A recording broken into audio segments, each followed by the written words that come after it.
I remember when I was 12, my parents and I, we took a tour at the Walt Disney Animation Studio in Orlando, and it was wonderful to actually see an animation studio, but however, it was apparent that the secrets that they have was definitely elusive to the outsider, because here as a tourist, we were behind a plexiglass, so that plexiglass was pretty much like a solid metaphor for like that veil as mystery.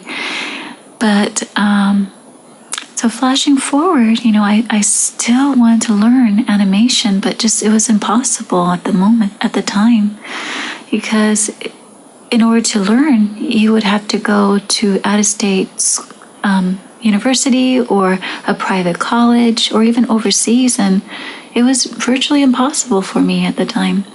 Earlier last year or so that I started to take animation courses, and I'm telling you, I have seen so many online animation courses, but there was always still that veil of mystery. Flash forward to this year, I came across AMB's YouTube channel, AMB Real Animators Training, and I was blown away. I just couldn't believe the knowledge that he was putting out there, the lectures that he was doing. It just pretty much ripped that veil of mystery off the face of the earth. And the thing that really sets his archive, his online lectures and stuff apart from everyone else is the basics. That's the one thing that a lot of the books, a lot of the online animation stuff lack, was the extreme basics, And when I started on that archive, I started understanding the spacing, the timing, the arcs, the slow in, the slow out. And with each exercise, it builds up on each other. And as a result, I start seeing, the arcs. I start understanding and timing things in my head. And it was just so fascinating. And because of that, it just helped revive, my lifelong desire of learning animation. And it just made me so happy that I'm able to pursue and to dream of becoming an animator. So thank you. So, are you going to join the library?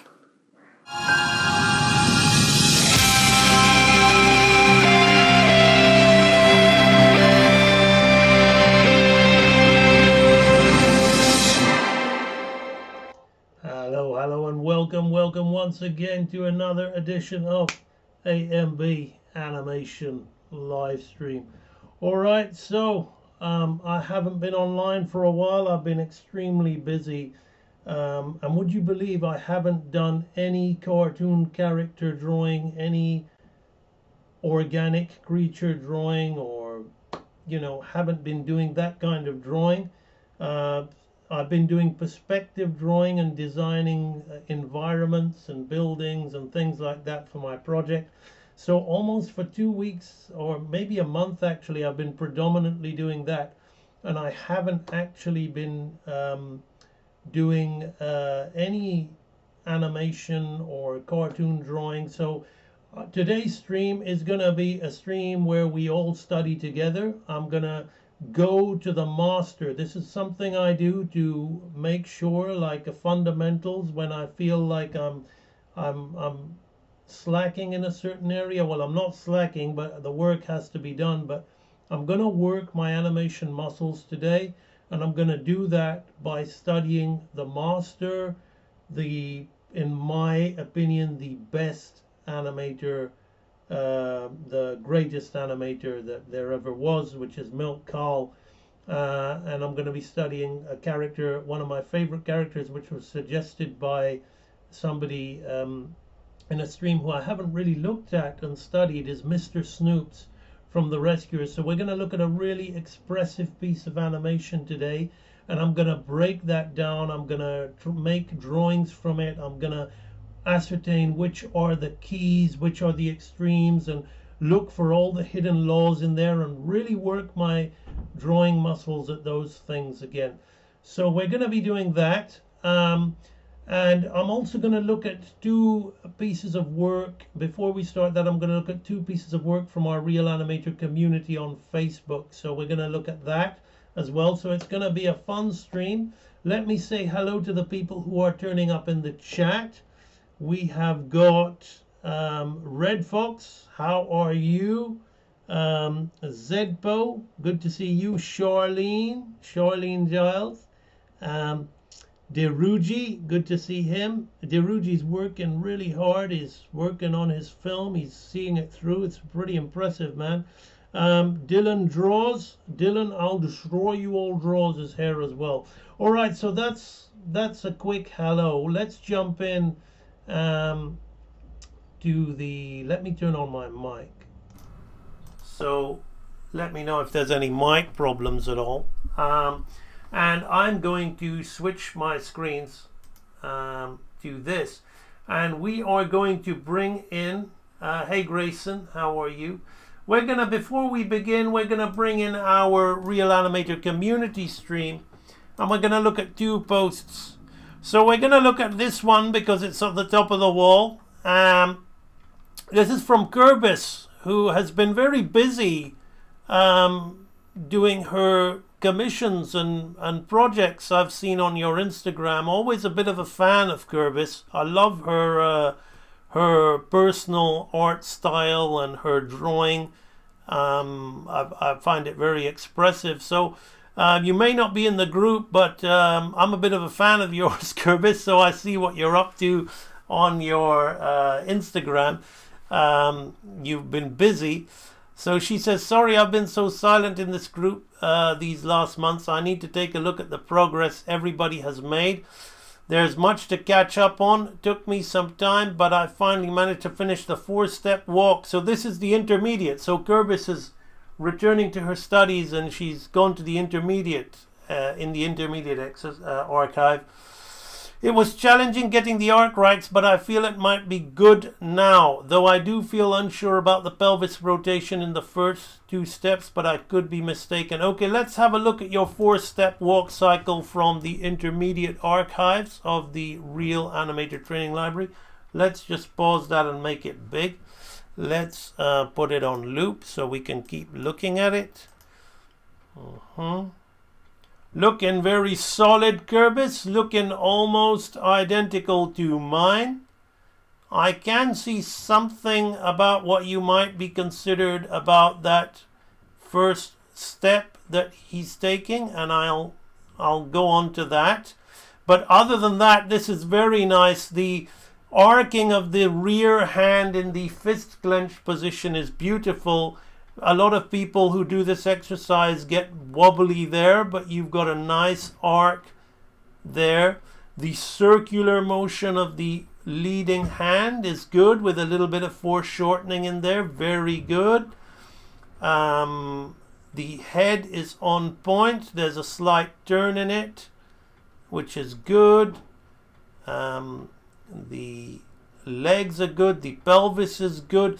Everything, there's a nice bit of rotation in the upper torso. Pretty much bang on, Kerbis. Excellent. Now, this is the one that you're possibly talking about. This step here. Now, your drawing seems pretty on balance there. But for some reason, I understand what you're saying. Is as we come up into hair, it feels like it's a little off balance and awkward. It lacks a bit of. Let me just go and look, because if you know, I'm just going to look at the reference. It's been a long time since I've done this piece of animation, so I'm going to go into the archive. Luckily, it's one of the clips that we see. So let me just go to the intermediate archive and quickly look at mine. It's been a long time because this is pretty bang on, but I know what you're saying. Okay, my website needs a little bit of updating because we're getting far too many of them at the moment. Just hit refresh to the members if that happens. So go to the intermediate archive. Now I'm gonna skip this. There it is. So I'm gonna skip along in this video and I'm gonna have a look at my one. Professional pre-production practice and technique. Okay, right. Yes, it's a timing thing. I can't slow mine down, but it's a timing thing. I get in and out of that step pretty fast. I get in and out pretty fast into that that step. Now I've seen mine. I kind of know what it is now. So let's have a look at this. Almost, but it's to do with your spacing. I originally thought, okay, maybe this drawing here, okay, maybe it's very subtle. Something like this is very subtle, Kerbis. Your drawing is not off balance. Your drawing is not off balance, but it's your body is leaning a little way to the back here with that leg coming here like that. It should be more or less straight, right? And the next drawing, when we step up into that high pelvis position, you've kind of done that perfectly. I thought that this might be off balance over to the side, but there's a slight feeling of seesaw effect. And also the spacing. I'm going to check your spacing in a minute. I get into and out of this quicker. There's almost like a pop in my timing, whereas yours is very fluid. It's a very subtle difference. I think you may have... Right, so we come down and we rock the boat the other way. So we're rocking. This is what it is. As this leg is coming in, now I may have done it on mine, but you've probably pushed it a bit too much, right? You're pushing this body this way, right? And we're feeling the slant, right? So that when it steps, it seesaws, right? Which a seesaw is a good effect, but not for a controlled martial arts guy like this, right? It looks like a little bit of a... too much of a seesaw there. Right, so that's what it is. Where I probably have done that in my video, to be honest with you, because I like opposing actions. But I just probably feel this subtle thing, and this is what it is. The more complex, the more realistic, the more kind of expressive, which is what today's stream is about, your actions are, the more fiddly it gets. And also the torso is a lot thinner here, and as we rotate you're gaining mass, right? You're gaining a bit of mass. So the torso is small and thin, and actually the torso should be wider here because it's more square on to the audience. And as we're turning and the torso is going to the side, right? So you've got like a smaller thing where the torso's more square on, when it should actually, we should see more of that if we saw the chest, right? And then as we kind of see the other side, you're kind of very subtly gaining mass. So this is transitioning here. A lot of people that do place and trace think that they will keep the mass of this here, right? But that's wrong, because as we foreshorten, we gain mass on the side to balance it out, and we lose mass here to create that illusion of the same mass, but we're kind of having something on the side. And so this is actually shrinking, not staying constant to this, right? So that's these subtle things. And that's probably why your timing, because your timing, I'm sure you're pretty spot on with your following of the video, so your spacing is probably exactly the same as mine. But because of the mass gain, it doesn't feel like, it feels like it's doesn't feel to move as fast, and it slows it down because we're getting bigger. We're getting bigger into it. What's this? Okay, so that's pretty much my feedback on that, Gerbis. Other than that, it's a bloody good piece of work. Welcome back to the training library. I think this is Cameron Allen Davidson Black doing the expressive dog walk cycle in the, I think we may have looked at that. It's looking great, Cameron.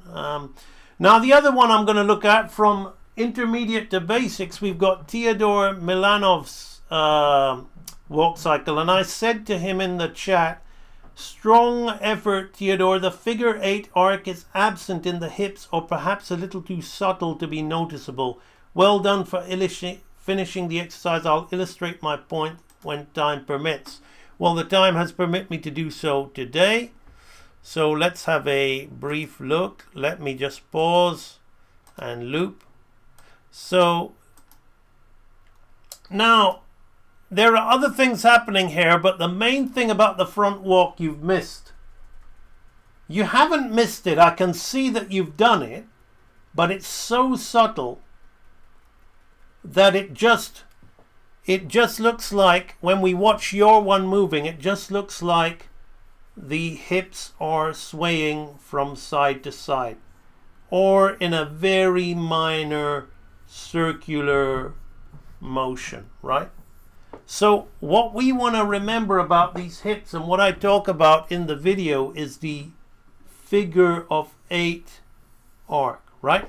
So I've done this many times on my live streams, and you'll see it in previous live streams if you've just discovered my channel and you're binge watching my work. Let's just level that up. So let's talk about it very quickly, right? I'm just gonna do the same kind of stick figure walk, right? So I'm not going to talk about the three-dimensional aspects of the pelvis in the video. I just want you to focus on this one thing, Theodore, before.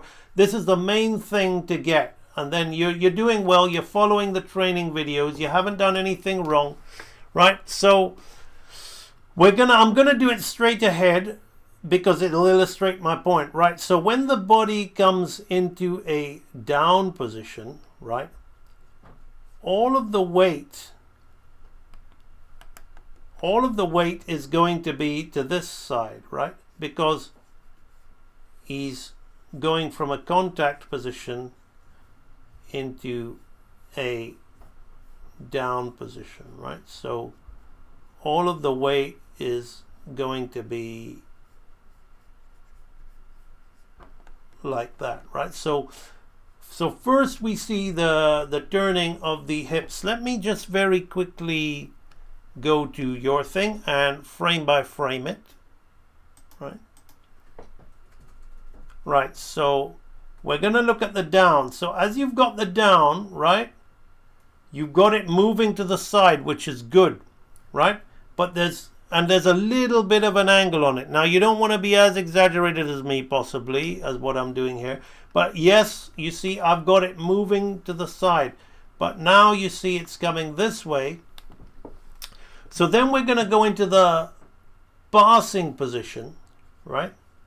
Where this is now going to have to straighten up, right?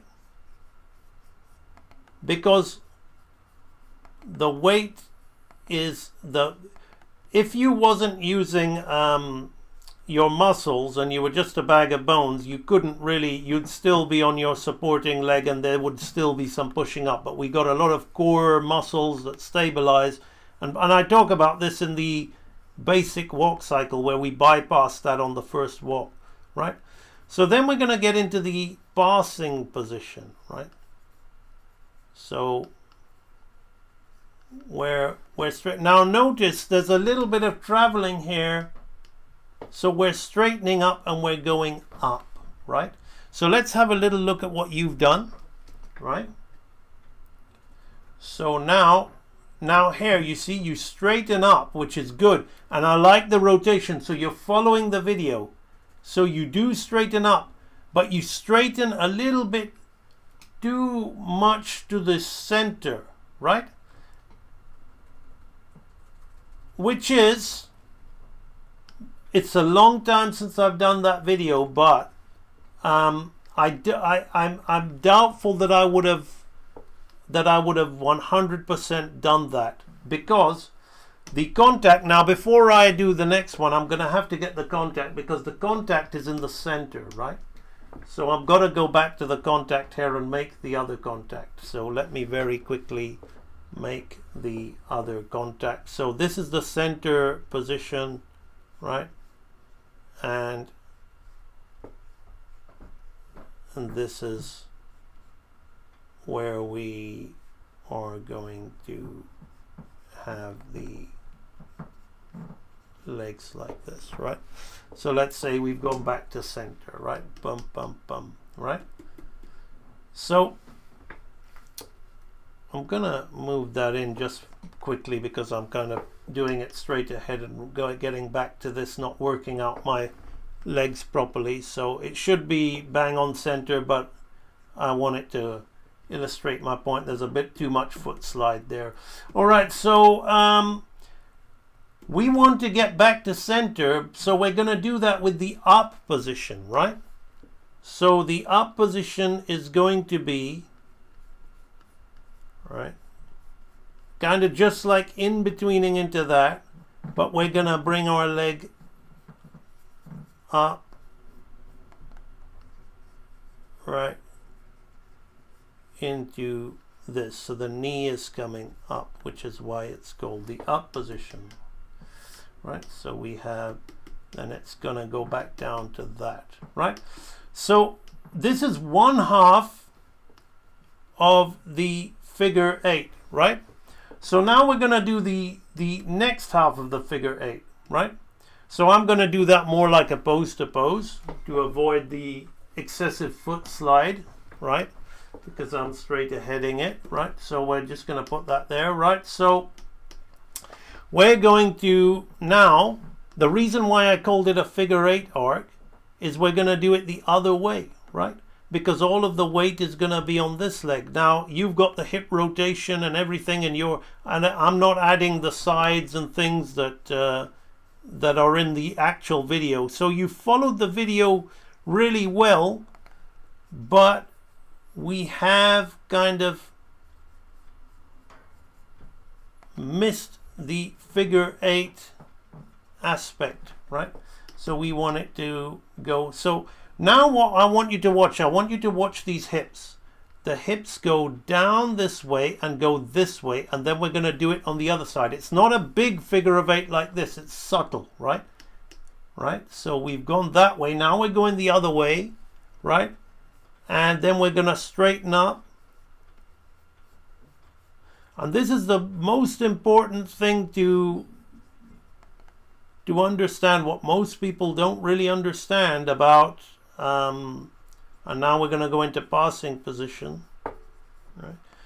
What most people don't understand about walks, because they're too busy doing the walks from the side, right? And now we're going to do the up meaning the upswing of the leg, right? The knee, not the pelvis, right? Which is again, you know, the more cartoony, the more advanced you get, you can really come up on the pelvis here, but we're not doing that. We're doing a naturalistic walk. So now I want you to watch what happens. We go down. I'm going to get a red pen and I'm going to draw the figure of 8 as we do it. I'm going to get that fat. We're going to watch the figure of 8 happen, right? Going there, right? Going there, right? Going there. Little bit of a turn there, right? Now we've come back to center. So right there. Now we've come here, right?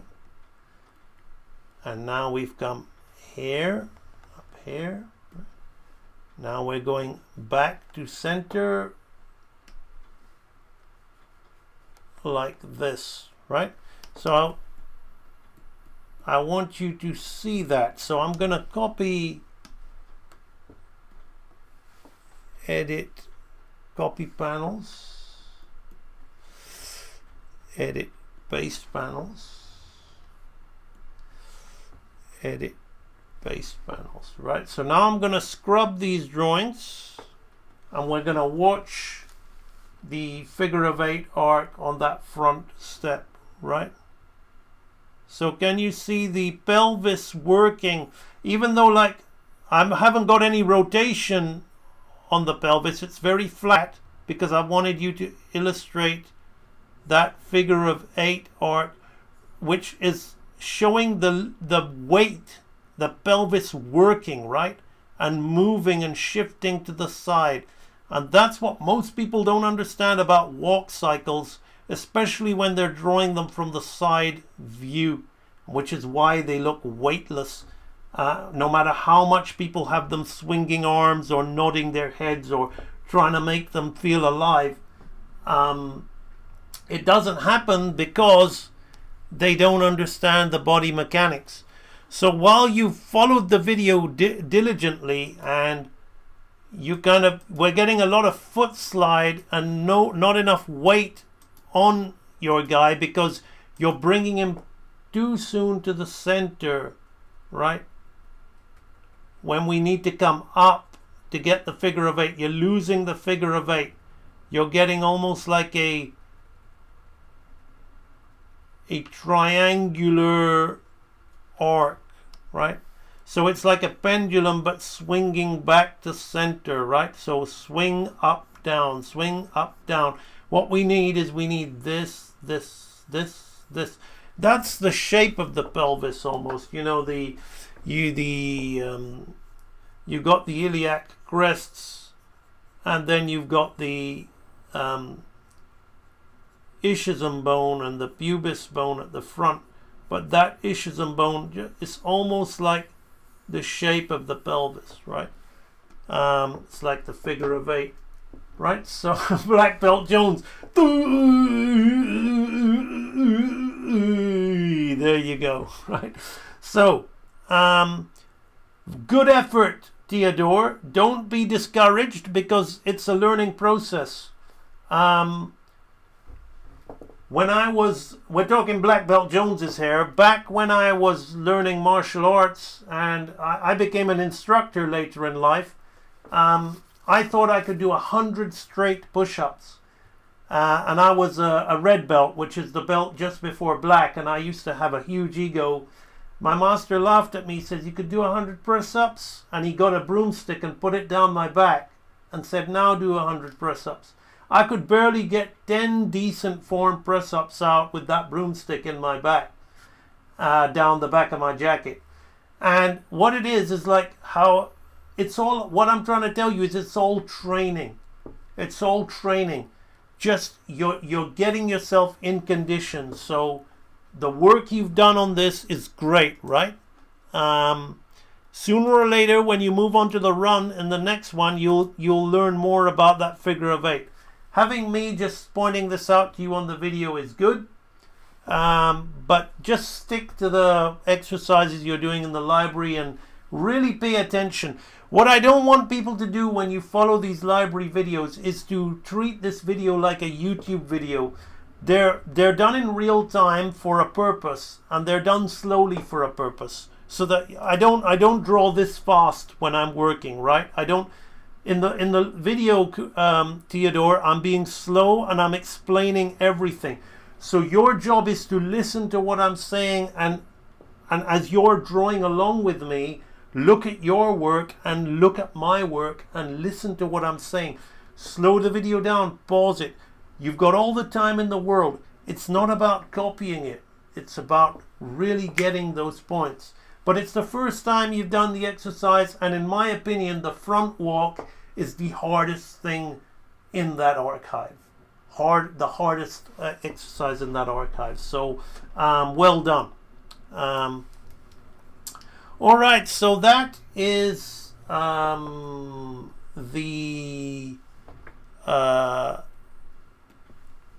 Real Animator community advice. If you'd like to join this group, it's open to anybody. You can be one of the, how many have we got in here now? We have got 4.1k members. So you can be amongst them, learning, being a part of this real, very real community. Lots of people with very real skills,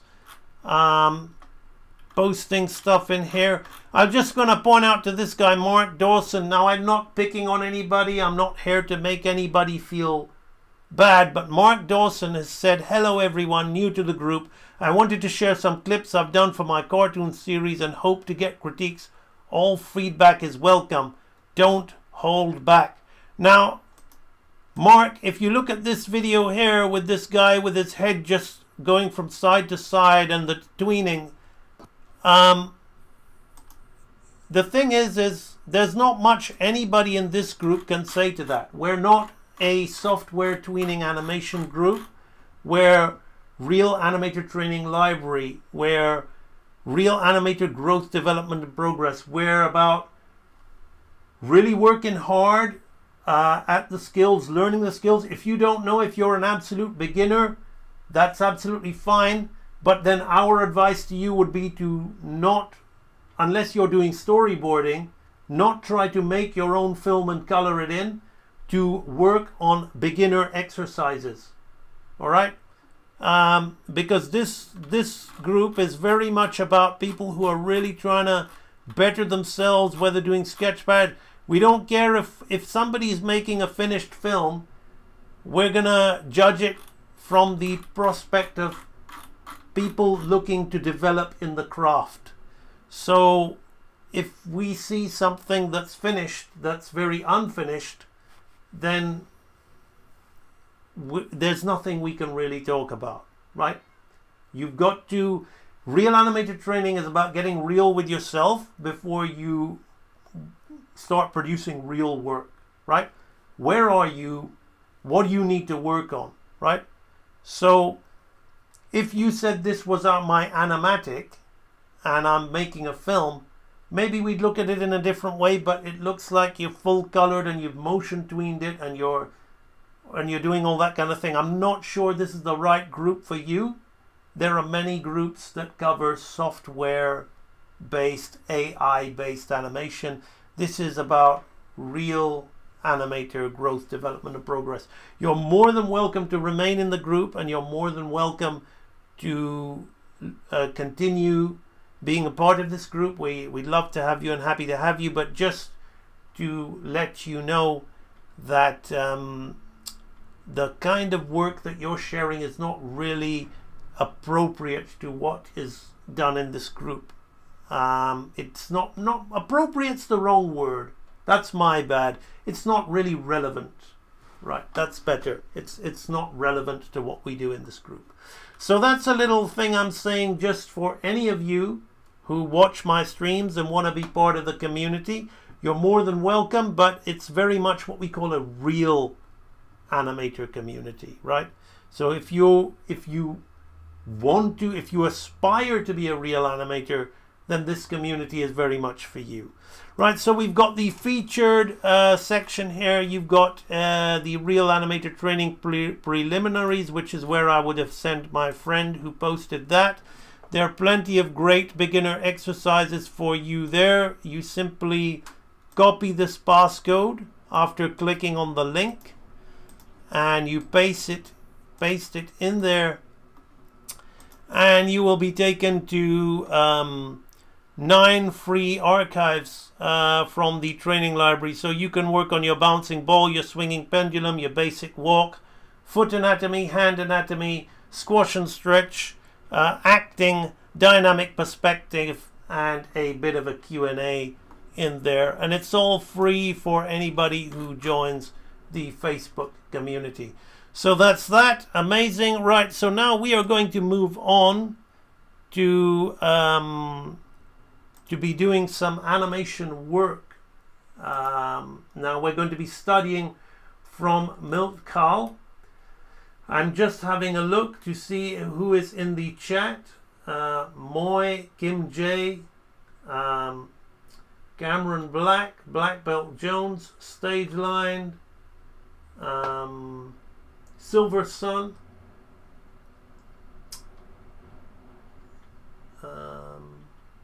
oh, not good to hear about that, Cameron. All my best to your family and your dad. I hope everything works out. This group is filled with tremendous talent. I feel inspired by their loving efforts. Awesome, Grayson. Okay, right. So let us move on to Hervonia Baker, the lovely Hervonia Baker. Sorry, it always has to have that prefix, whether because it's the truth. Okay, right. So now we're going to study from Milt Kahl. So I'm going to work my drawing muscles I found a quick scene of Snoops, and right from the get-go we're into very expressive drawing. So I'm going to begin with a silhouette study to keep this moving. I'm going to keep my lines very thin as I work the silhouette. I actually did a brief silhouette study for the thumbnail for this live stream at the very start. Okay, so that's the first one. I'm going to work very much like the master. Right.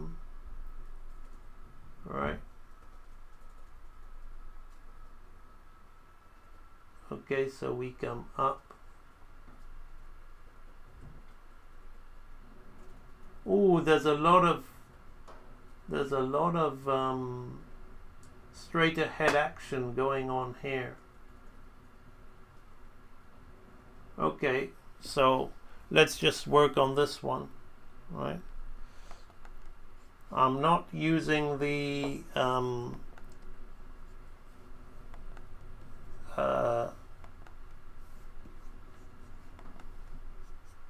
light box because I want to see how my silhouette is changing, right? So we've got something like this.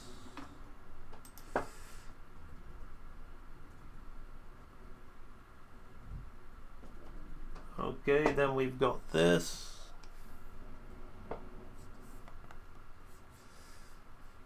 I can't really see his hairstyle, so that's this would have been either done as straight ahead or done as I'm gonna do it a certain way to keep consistency, and I'll show you how I would do it because I can see myself making studies from this thing losing consistency. Right, so then we've got oh, nice. That's a nice one. Lots of nice expressive drawings that we're going to be able to have fun with. It's a really fun piece of animation. So we can kind of see that he's just kind of jiggling and moving his shoulders around from the silhouette at the moment. So not much to go on there. Right.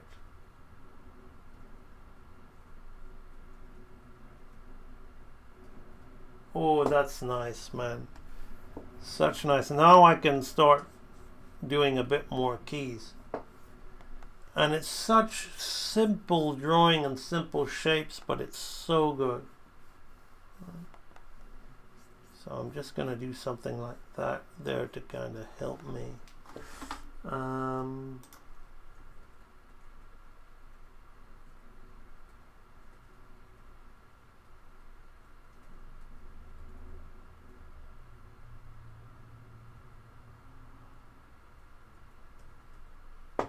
Alright, so then we're going to stay down.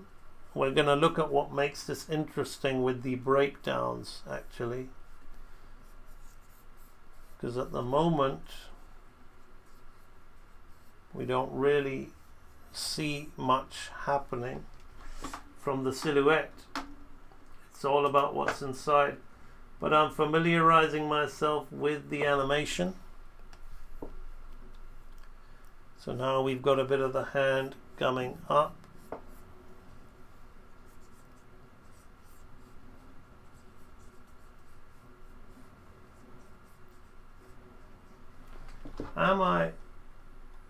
Let me just check my stream. Are we looking at my screen? Yes, we are. I would have been really upset if I was filming my face while doing this, right? This. So we've got this, right?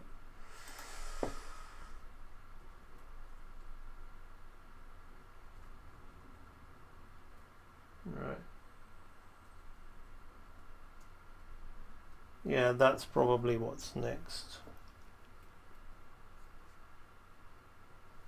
I think I could have that there like this.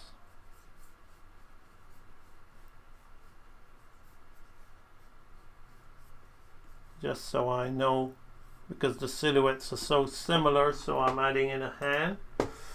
You see how I'm just trying to find, what I'm trying to find is the extreme drawings. Now I'm having to do a lot more of these than I perceived, because this is a very expressive piece of animation, and a lot of it would have also been done either straight ahead,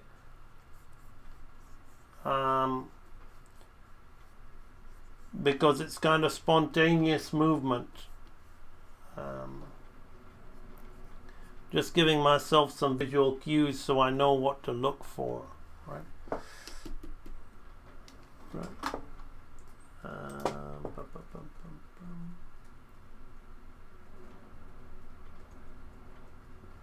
There we are, right. Right, so now we're going to start doing some drawing, because that's the thing more or less done. Right, so if I scrub through the silhouette, it's not going to make much sense to you probably unless you know the scene, right? So what he's doing is he's waving his hands, he's rubbing his fist and then sucking his fingers because he's hurt. She hit his hands, but we're not really seeing anything. So I've made a vague study of the outlines, the silhouettes, to see what's happening. Now we're going to have to, we can see that there's some kind of head turning going on there, but nothing really, because it's the action's all happening contained within that silhouette. So we're going to have to start beefing it up. Okay, so I'm going to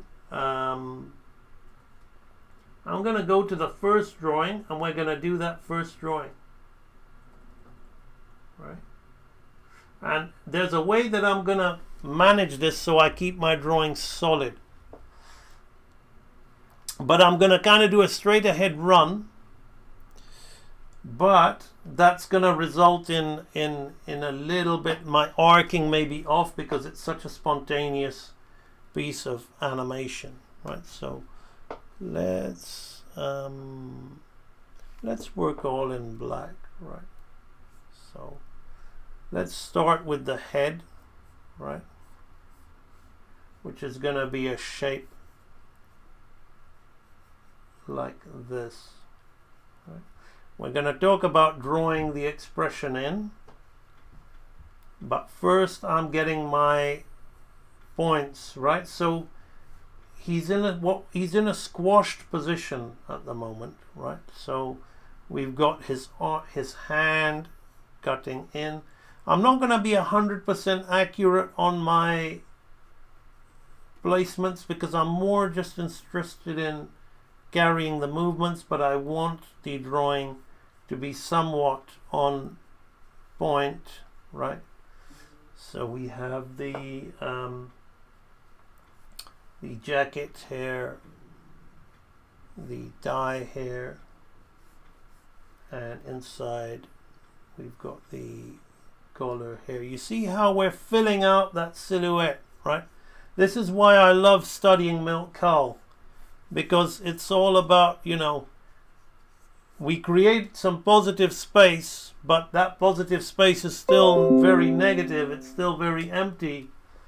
And it's all about learning how to fill in those shapes. And that's how we can really understand drawing appeal, right?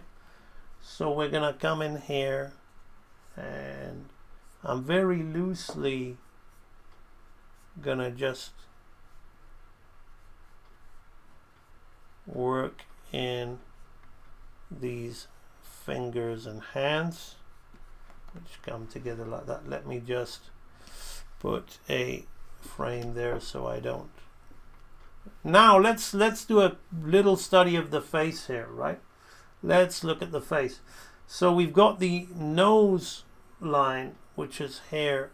I'm gonna go straight with his nose. Now we've got a squashed body with a stretched expression, which is just absolutely awesome. Now his eyes are just doing this, right? And he's got all kinds of creases and wrinkles coming under his eyes. More coming here. It's very, very rough piece of animation, right? Just look at what we're doing with the eyebrows, right? They're literally parroting the eye shape. We've got a wrinkles on the head here. This is more this shape like this. So I will put in the eyes. I'll just draw that in a bit more. He's got glasses on, but I'm not going to put those in yet. We've got the mouth, right? The mouth is absolutely awesome, right? So we've got this coming here, but then we come out here to give him a jaw, and we come in to give some, to break away from the jaw effect, right? We're putting in the lip, right? But this gives it a jaw. This effect here really still gives him a jaw, which in this round shape. So we get a bit of structure in what is just a very, very illustrative drawing. Look at that expression. It's just amazing. Now we're going to use some more hard edges of the teeth to really balance it out, right? These are the things that I look at. The pain that without the glasses, that expression is pure pain. The droopiness, he's got loads of lines on his eyes there. Now he's got two glasses, well, not two, but two big round circles, right, which represent his glasses. I can't see the other side so much, right, like that, and this comes in here.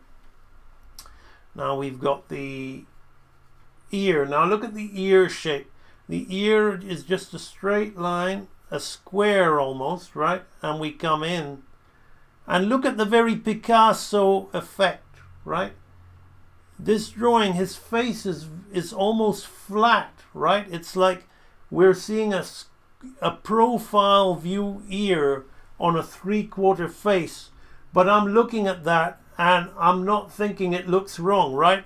Many times I'll make a anatomically perfect or really accurate anatomical drawing, and I will still feel, there's something off about it.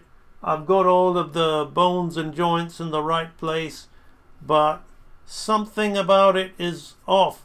And this guy has the audacity to put a profile ear on a 3/4 face, right? And it just looks amazing. That's real draftsmanship, mastering appeal, knowing how to cheat things, right? So I'm gonna just consolidate this drawing a bit, because as I keep moving forward I will speed up in my drawing. But we have got now the hand, what I want to study, because this scene is all about hands. Again, these hands are very, very blobby, but he's just putting enough bone definition. Look, so we've got this round blob, but just enough of a little thing in there where we're going to put two lines there and a nail, and suddenly it feels like it's got real bone in there, right? It's just blobby shapes, right? And he's going to put a line there representing a knuckle, another one here representing a knuckle. And again, he does the same thing here with this finger, just down, and the big fat shape like a faggot almost. Excuse me, I'm using the real term. Faggot is a sort of pork sausage thing, so I hope my video doesn't get in trouble for that. The reason I say that is when I was working in England, a guy who was a senior to me at the time said, you want to draw the fingers and you want to think of them like little faggots. And the more I talk, the more it's going to sound bad, because words get ruined by slurs and names, but I mean that. So apologies to anybody if they felt bad when I used that word. So now we've got the other finger coming in like this,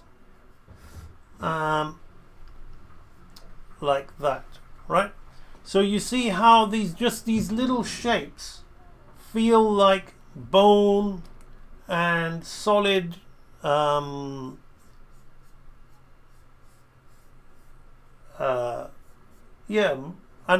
really. They feel anatomical when they're just blobs, right? So we're going to come around here like this, there like that. I can't see his hairstyle, otherwise there might be something there, I don't know. The background is very, very dark, but doesn't matter. We've got a feel for it. Now this thumb is amazing, right? So we're just going to create a shape like that and cut into it. Now the shape of the nail will give it all of the foreshortening and definition that it needs. And it's, again, we've just got this little fat blob for a finger, but just with enough squareness to it, balancing of the curve and the straight, to stop it from looking like a blob. If you want to see the difference, all right, now I respect James Baxter as much as the next man, right? I'm not trying to compare anybody, but James Baxter is Quasimodo in The Hunchback of Notre Dame. If you Google some of the cleanup drawings of Quasimodo, the hands are awful by comparison, and I think Quasimodo by James Baxter is one of the best modern animated characters there is. It's amazing. But whoever cleaned it up perhaps did not have this kind of knowledge, because there are drawings where we're just seeing like these kind of hands, and you can Google them, you can watch them, and I'm thinking, look at those hand shapes. For something as anatomical as Quasimodo, that's really not very good. So that's what I love about this Rescuers film, is we're looking at a lot of the original rough drawing, which hasn't been ruined. But I don't think those cleanup artists well, maybe the Rescuers is around the 60s and 70s, so I'm not so sure. But back in the day, I mean, a cleanup artist on something like Sleeping Beauty would have done amazing work. Now I've done an error on here, which I'm going to rub out, because he's got a little bit of a jaw here, right? It isn't that much of and his double chin is really weird there, but he's got a line here, and he's got a few rough dimples there. Perhaps it's dimples in there, right? I'm just consolidating this to familiarize myself with the model of the character as I move forward, right? Because this drawing's already done for me, but this is how I like to. Oh yeah, that's what I was missing, his awesome little mustache, right? I thought something was off. And we got his little tongue in there, right? So that's our kind of first pose, right, of Mr. Snoops. Now we're gonna move on to the next one. So I'm going to Right, so immediately we're turning this way, right? So what's that hand doing? The hand is down, the hand comes up, that hand is down, right? So this hand comes down. So I'm watching my arcs here, right? I'm making sure that before I move forward with anything, right? This is more or less in the same place, and there's a reason for that, right? Which we will talk about, right? So I'm watching my arcs. All right. Now I'm gonna see, although the head is turning, right? Before I start drawing this in, I want to really see, because arcing, timing, slowing in and slowing out is what it's all about, right? Right, so that's okay.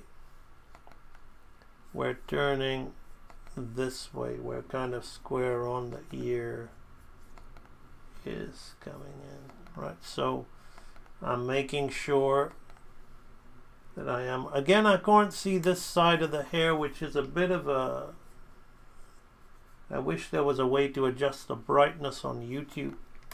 Maybe there is, but I haven't looked into it.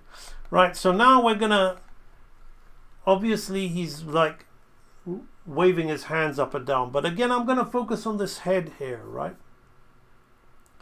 So we're now gonna see a little bit of this line coming here to give us a bit of a perspective change, and we're seeing a little bit of the top part of his head, right, which we didn't see there, hair, right, which is interesting, right?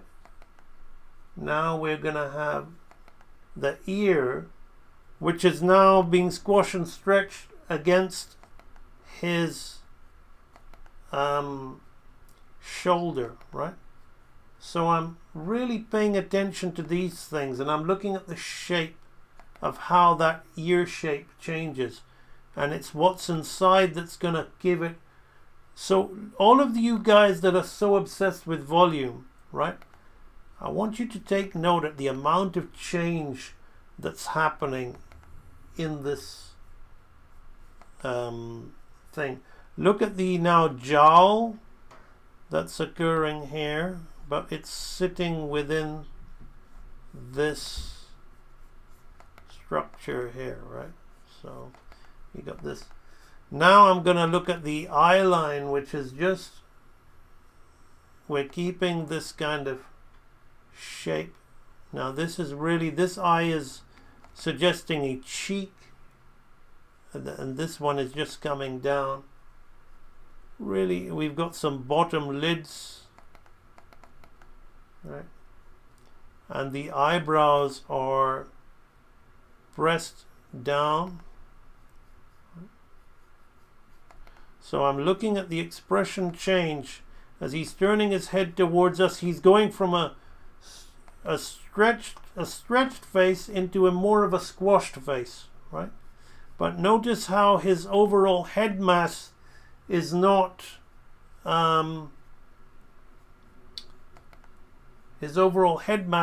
necessarily squished, like, you know, what those god-awful software animators that used to, they don't probably do it so much now, but it could be built in their library parts, when they would just free transform the head to squash it without thinking about how the facial features was squashing, right?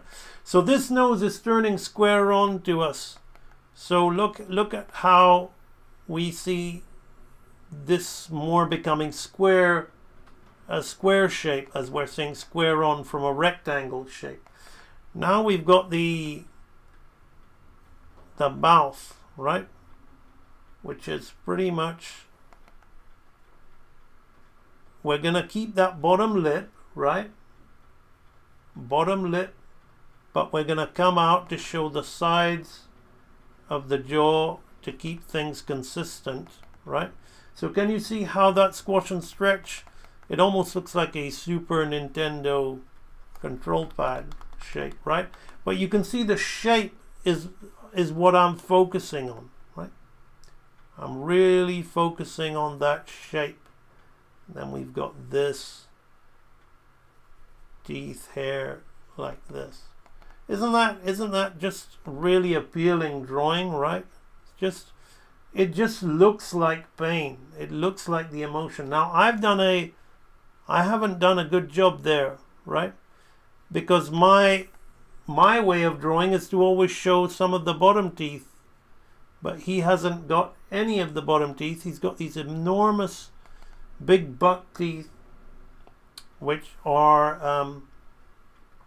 on display, and we're just seeing a little bit of those bottom teeth there like that. I'm gonna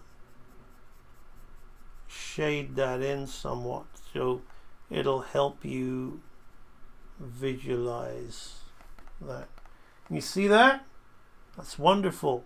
Now the mustache is coming out and creating all kinds of splayed, squashed effects like that. Look at the squash and stretch there, right? The jowls, the jaw is closing. So let's see how he creates that effect. The chin is more or less up here now, right? And then we have a little bit of a bottom chin hair. So we're creating more around here where there was less there with all these other lines in there, right? Now we're gonna just do these glasses. Just need to focus on the solidity and continuity of them, right?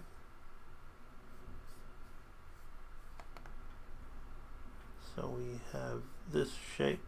Again, you can see where my swinging pendulums and bouncing balls are. Now I'm actually squashing and stretching those glasses a little bit, but in a very subtle way, right? You can see it really creates a nice... I'm already learning so much about drawing expressions in cartoon characters, and really, you know, the power that these guys have over the newer guys is... That's why there were so few lead supervising animators. They were always the same guys. They were the big actors. They really had their illustrative style, and they weren't so... There was a formula, but they weren't so formulaic like the new, like everybody loves the Renaissance. The Renaissance is formulaic because the people they were hiring to get it made faster and churned out and stuff, they just didn't have the drawing capabilities or the artistic designer capabilities of people like Milt Kahl and Mark Davis and Frank Thomas, and you know, even Ward Kimball. They had their own unique ways of drawing and shape making, and they didn't try to create formulas. They had a kind of style of drawing. So here I'm thinking about how you can, even on a realistic face, how if I was gonna work with a more realistic face, how I could just use those things. All right. And now already I'm getting an idea. I have to work it of more pain in the expression than I would have, you know, previously thought about. Those eyes have really given me something to think about in that regard. So this is how I like to work to prime my skills. Now I'm going to do a silhouette of the hand, right? I'm going to do a silhouette of the hand, and then we'll go in and draw that hand in. All right. So once I've got the silhouette and I can see the mass and the volume of that silhouette, you see how easy it is?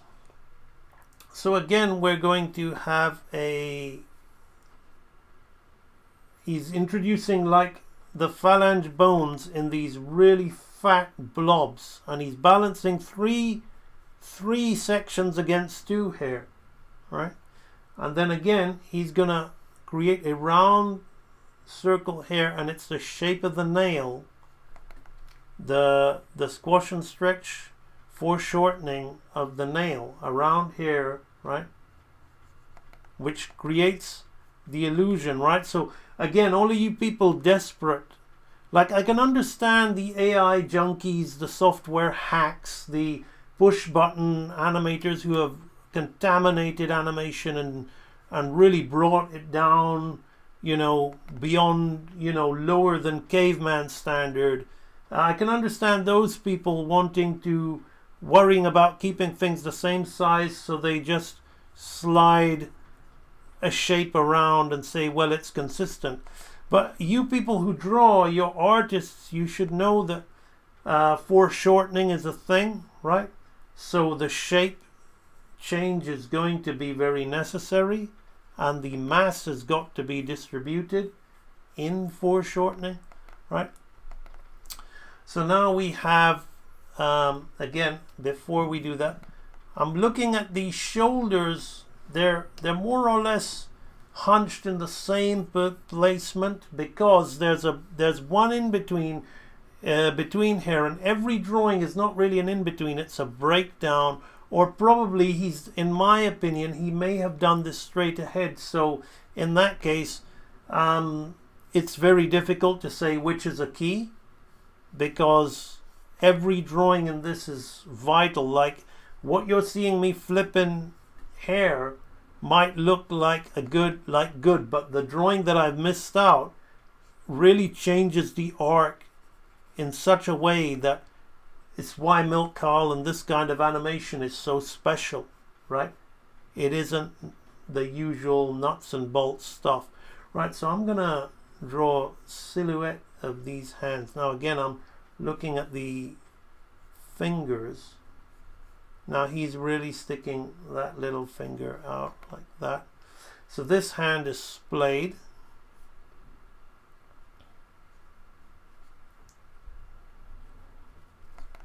And we're really turning these now. I'm going to look what he does here. So he comes in on here and brings this, and this shape is very different to the one next to it, right? And he unifies it like that. And then again here he's got the square edge like that, and which comes in here like that. Milo Thatch in Atlantis by John Pomeroy. Now John Pomeroy worked on this film along with Don Bluth, who was an animation director on this film. I always like to point out to all the Disney lovers who like to bash Mr. Bluth that Bluth was an animation director on this film, and Glenn Keane worked under him. Now I have tremendous respect for them both, but I just like to remind people that Bluth chased his dream and chased his vision, and he walked away from the comfort of a studio. And I don't think it's fair that some people hate on him for doing that. I admire him for doing that. So whenever I get the opportunity, I like to spit some facts into people, not necessarily people who don't know any better, like mainstream people who are perhaps watching this stream who haven't had any industry experience. But online I see some people who should know better, who have worked on some great projects, for some reason not having kind things to say about the master Bluth. So I like to balance the scale. Either way, I don't care. I only care about myself. Those guys have made it enough. Why do they need me to stick up for them? But I guess we are all fanboys at one level, right? You know, and so maybe there's still a bit of that in me. Right, so now we've got this happening here, right? So we can see that we've gone from these shapes. Now let's look at what the next shape is going to be, right?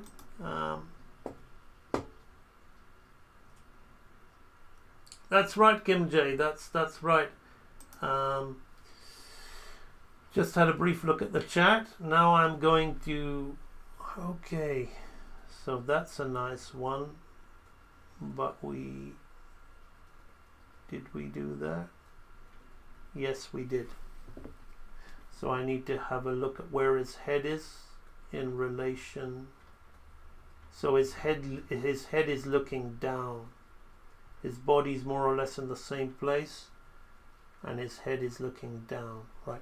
Very important that I understand the arc before I move forward in any way, shape, or form. Right. I'm gonna keep him more or less in the same place. So this comes up. Right.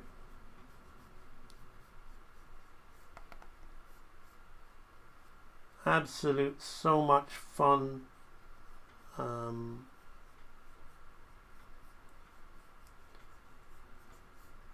So much fun here, like this. And now this comes down. So I'm really doing my best to study this thing and try to get the arcing. See, I'm not trying to get the drawing accurate.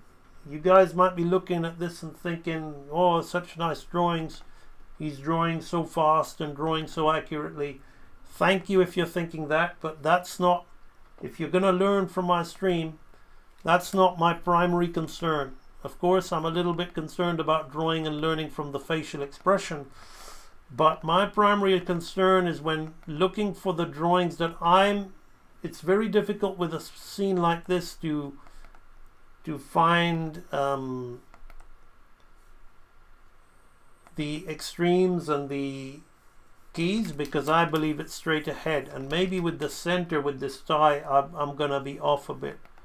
So I'm just gonna keep an eye on that arc of the tie. Let's keep it a circular motion. So I might be changing some of his arcs, which could be blasphemy, but I'm doing my best to study the scene while being live. So I'm just having to also wing certain things. Otherwise I would take the time and I'd keep going backwards and forwards to see what the tie is doing, but I don't have time on the live stream. You'll all get fed up of just looking at me talking to myself without seeing anything happening. So I'm just gonna have to just do what I'm doing. So now the head is down. He's looking down actually. So I've got to make sure that we understand that he's looking down. His head is more or less in the same place, but we need to get the feel that he's looking down. So that nose has changed its angle. It's still up, slightly up, but it's because we're now changing the mouth shape, right? Which I will talk about when I draw in, but I really want to make sure. It's so funny how the chin changes, the form of the chin changes to sell the expression. Very, very, you know, I wouldn't dare do something like that, which shows that I still have plenty I can learn. So let's get those eyebrows in. The glasses there like this. Just mapping it out, guys. Just mapping it out before we talk about it. Right. I'm gonna come and look on the chat to see if there's any personal questions somebody has. So the ear, again, we're now looking at the ear coming out of itself here. There, like that. Again, it's a shame that I can't really get the hair right. I don't know what I'm doing with this hair, so I'm just suggesting stuff because I don't know what his hair looks like. It's just too dark. Okay, so I can kind of see the action working there. let's go in and draw this expression in. Right, so I'm gonna create the division line here to get a really nice effect on the nose, right? So we're gonna straighten that, and we're gonna kind of think still square but draw it round, right? It's kind of like a round square, right? And then we're gonna have the nose doing this, right? So we're gonna look at that nose arc. Again, it's moving in a circle almost, right? Then we're gonna have this expression of this mouth is just great. So we've got the top lip, right? And again, everything's kind of circular but square, right? So we've got the bottom lip here, right? Which is gonna conceal that shape there like that. I'm just gonna color that in. Now, instead of the round chin, we've just got a kind of stretch marks on his chin, right? Which is really cool, which really creates that effect. And we're gonna have his cheek line come this way as well, which probably helps that he's kind of got it going all the way there like that. And then we've got the mustache, which has got a bit of forward. Right. So just look at the opening, closing, and the different mouth shapes with very subtle changes in the, you see, we're keeping the mass of the head, but it still feels very expressive, right? A lot of people think they have to really squash and stretch the whole thing, right? But the masters, like the Disney masters of old, they were super subtle, right? This wasn't like the rubber Tex Avery characters whose arm would go around a building corner and that was part of the humor, right? That isn't the only kind of squash and stretch there is, right? There's subtle squash and stretch even in cartoon, because this guy is very, very, he's got naturalistic, realistic movements and motions and acting, but he's very, very cartoony, right? Very, very cartoony. But what the balance that's happening in order to really sell the illusion, what gave these guys such an edge over the other guys is they really knew how to balance the illusion, right? Really, you see, what I love about this is it's kind of like you could call it an over animated gesture, and I love over animated gestures when they're done knowingly, intentionally, right? Animation is not live action.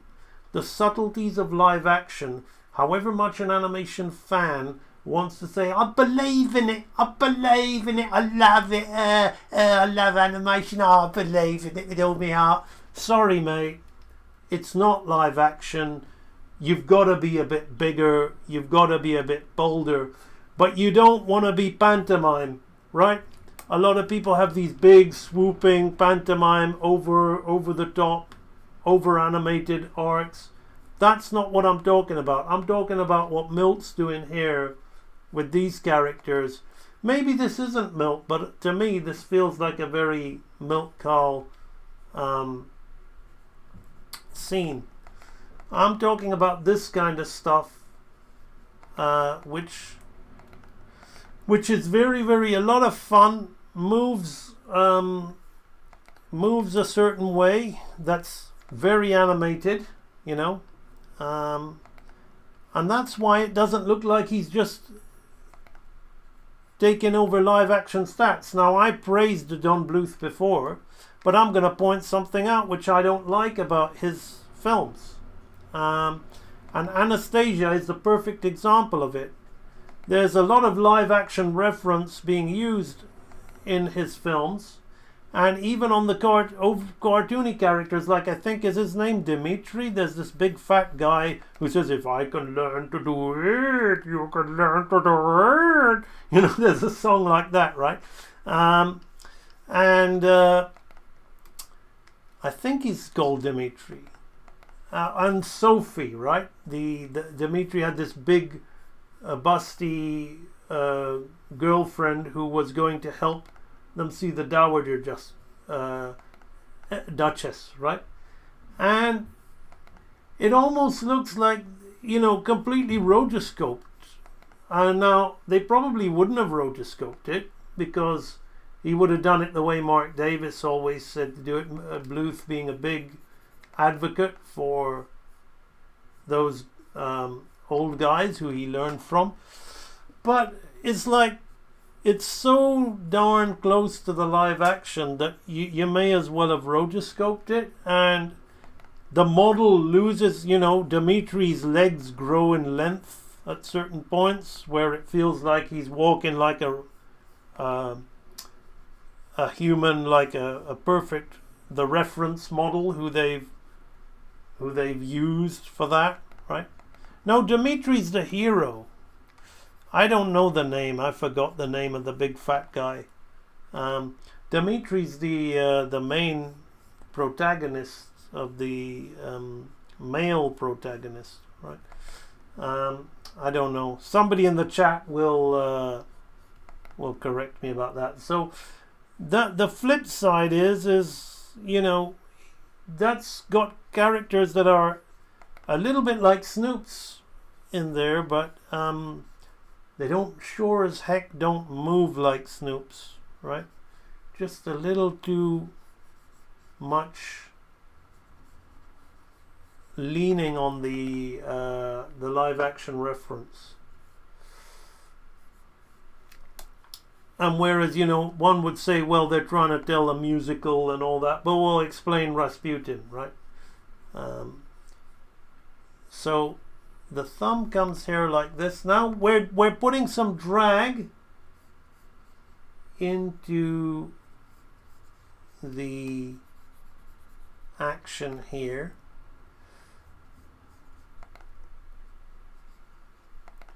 Like that. And a little knuckle here and a line to represent the other knuckle. Just enough. So you can actually, if you know hand anatomy, right, you can actually have so much fun with drawing expressive, fun hands, right? A lot of people that like learn the square style hand, they just know that one square like Samurai Jack style hand, and that's it. So they just know those shapes and they only draw hands in those shapes. But knowing the anatomy of the hand really frees you up to draw the hand in those kind of graphic shapes where it's more expressive. So a lot of people just draw the hand like this, right? So they know that they've got like the square and they're gonna create these kind of shapes around it, right? So this is also taken from the whole milk cow thing, right? Of these, but it becomes a formula, and it's not like what the actual guy who drew hands like that is doing here. You got to know your hands to get more out of them. Let me have a quick look at the chat. Yeah, Vladimir, that's it, Vladimir. Could you draw a skull over your Snake Lady character from your latest project? I find her face challenging to draw. There's not many of her face online, Grayson. Mark Davis loved Henry Matisse, Milk, and Mark also loved unknown artist named Hans Ernie. Yeah, Matisse we all know. But there's Grayson with his facts.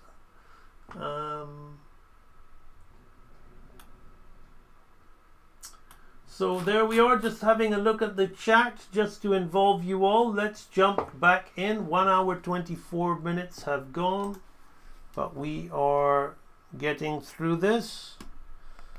the breakdowns will be done a lot quicker, right? So now I'm gonna see what this key would have been. Okay, would have been that one, right? That's good. So we're kind of maintaining that expression. So again, these are gonna come down. Let me just make sure that I'm within my side. So this comes down here like this. The jacket will open up because of that.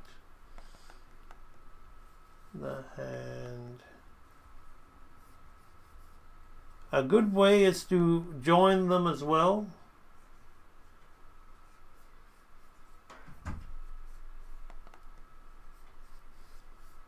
One newer animator who I absolutely love is Eric Goldberg, and he did a lot of things in within these kind of shapes with his genie.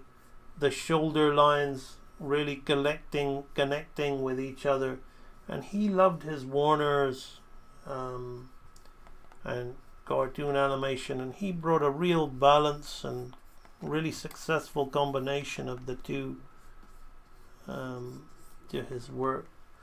So you have now this will come here like this, right? So now this head is coming in on itself. Does it come up? Let me just see. Does that head come up?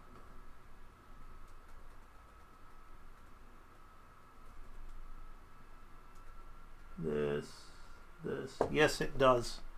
It rises up ever so slightly. Right, so we have something this way. We want to look at that ear.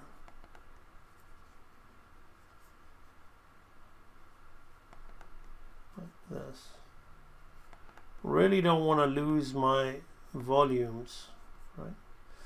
Even though this is a study, I'm not concerned about am I keeping volume, but for somebody of my level, you want to be pretty much on the ball, pretty much be able to do the juggling act. Right. Okay, now I'm going to come in here and draw the head. So now we've got more of a square on expression. And what he's doing is he's favoring the sides. So I'm kind of starting with the nose. We can see this nostril here, right? As we come into the nose, and then we've got like another nostril there. It's like almost like a round thing like this, right? But we're gonna square it off just a little bit, right? Not too much. And then we're gonna really get we're keeping this mouth expression, but we're really adding a lot of stretch on the face. So as I was drawing the silhouette, I was thinking I'm gaining mass, which I am, because I'm stretching the face. And we're gonna now distribute that mass that looks like it's been gained by the shape. So we're thinning everything with the stretch. You got the mustache here like this. The chin is way down here, right, like this. Then we got the other chin line here like that.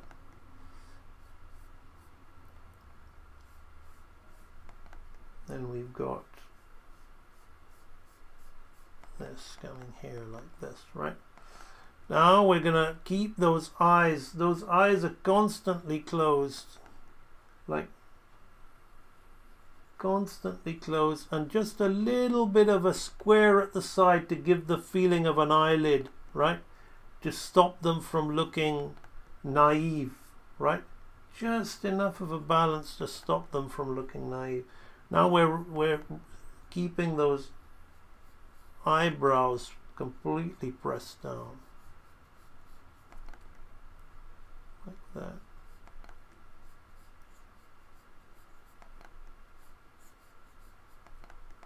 just like that. And that's actually the top of the glasses. The glasses are joined up there. I've been wondering what that is, right? That's where the top of that. I've been thinking, is it an extra line on his brow? But now it's so obvious. So that's where his glasses are, like that, right? So we're gonna have the rounds of there.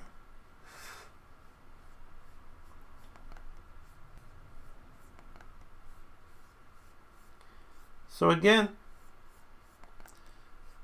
when you do this kind of work, you gotta do it with a plan, with an action. Now my ear is out here because we're squashing the face, so his ear is right in here. Right. You got to approach this stuff with a plan, and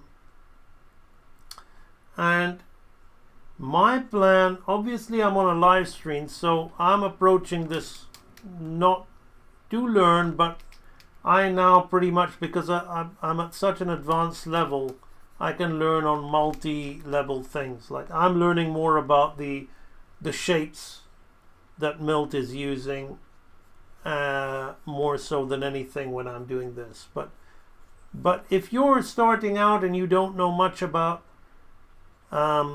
keys and pose to pose and extremes, and you don't know much about arcing, timing, what's happening with slowing in and slowing out, these are the things that you should be really looking for when you're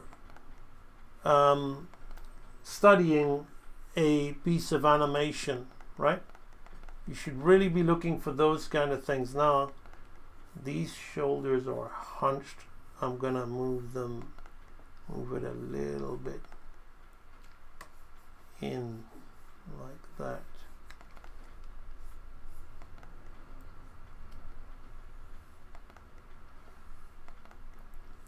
So these are the things that you want to be looking at. Before you see me making any of this drawing, you see me really figuring out in my head, like, okay, what's the arc? What's happening with the arc? Once I've got the arc as accurate as I can get it within the time given. You're not doing live streams. You're not putting on a show, right? So you take your time and you get even more accurate, right? So once I've ascertained that, then I'm like gonna draw, and I'm gonna say, already I know what he's doing here, right? As he's moving his arms, he's changing direction, and we're creating drag, right? Drag on the arms to give them this to give them this floppy feel, right? Because he's got a floppy feel to his arms. I'm absolutely loving this and really enjoying, after all of this, the sort of very technical perspective drawing that I've been doing for the past month. I'm absolutely loving having this little break and doing this. Let me go back to my first one and check it with that. Yeah, they all come. That's all good enough, right? So now we've got the collar here. The collars are quite, they're not really collars that I would draw as collars. In a way, I kind of like it because it's those collars feel scruffy and squashed by the flabby chin, which is again something that I'm picking up on. Doesn't always have to be that typical cartoon color, which is so generic, and I'm guilty of doing myself. Right. So we're gonna round that shoulder there. Now this hand is a lot higher because the thumb has come up more. So we're going to go around here like this, the thumb. So let's do the silhouette, which is this blob of the thumb, and this finger is all the way up here. So it's a lot more pushed than what I had it at. I'm going to look at the chat in a minute to see if anybody has started a topic that I can chime in on, or if there's any specific question.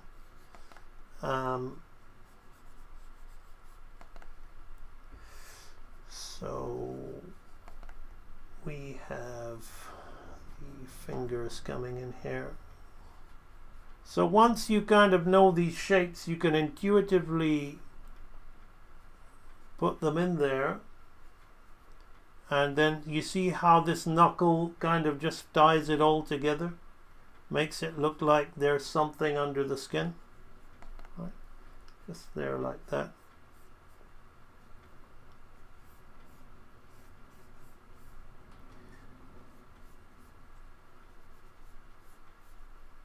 Let's have that there. What's going on with the sleeve there? It's more like that. And we got this thing here. There we go. 1, 2, 3, 4, right? So he's waving his arms about. Let's see what the next, how much more that's going to do with this. Let's look at your stream. Dylan has off. Thank you, Grayson. Sandro Cluso said he wasn't able to display his true capabilities because of Don Bluth's over-reliance on live action. Yes, I can probably understand his frustration with that. I think Bluth admits Anastasia because, Bluth probably didn't trust. I can understand Bluth as well in that regard, right? There's not that many great. I mean, you got to understand, Bluth worked as Milk Carl's assistant, right? So I can probably understand.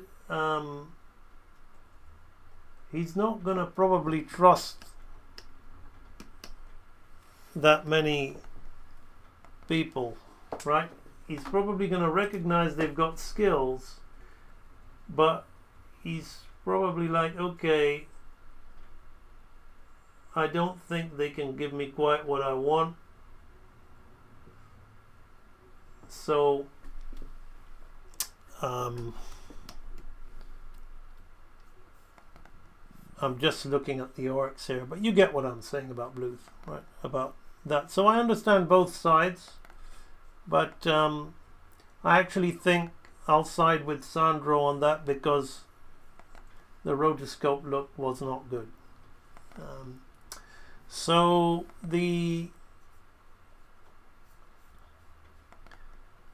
his head has come right up here, and this is where there's a significant change in what we've been doing, right?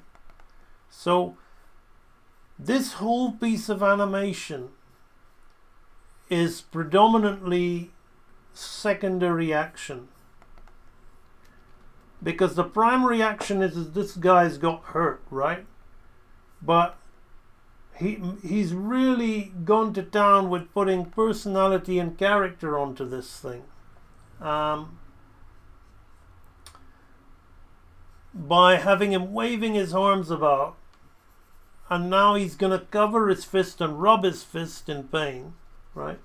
And then afterwards he's going to kind of suck his fingers in pain, like to try and heal them from the wound. It's hilarious stuff, and it's, you know, I don't see this kind of secondary action in any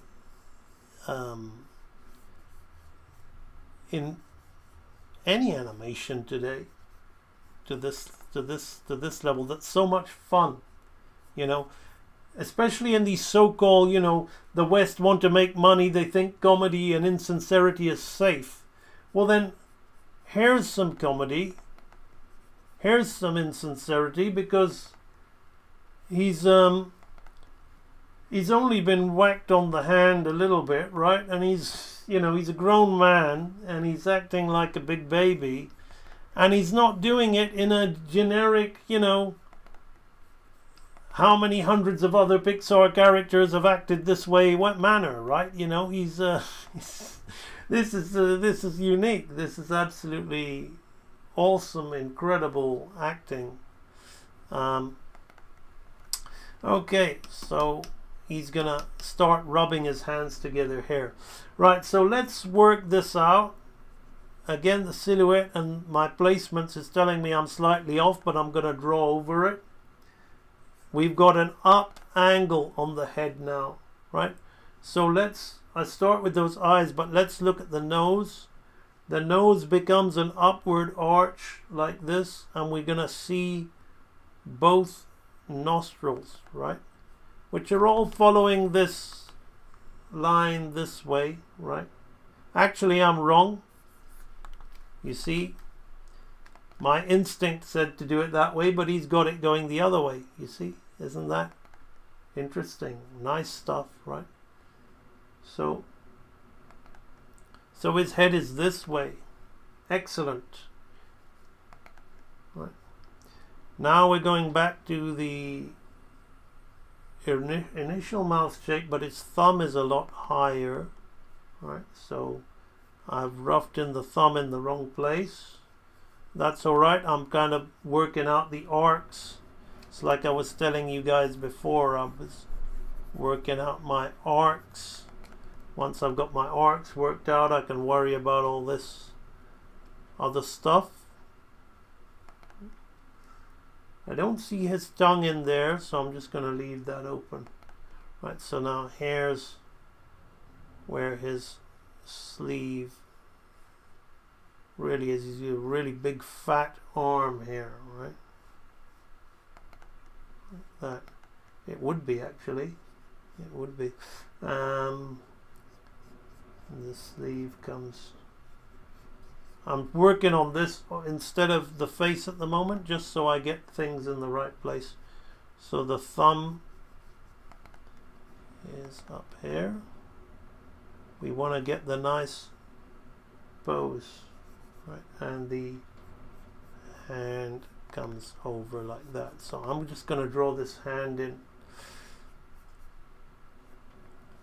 So we've got because then that'll affect where the other hand is.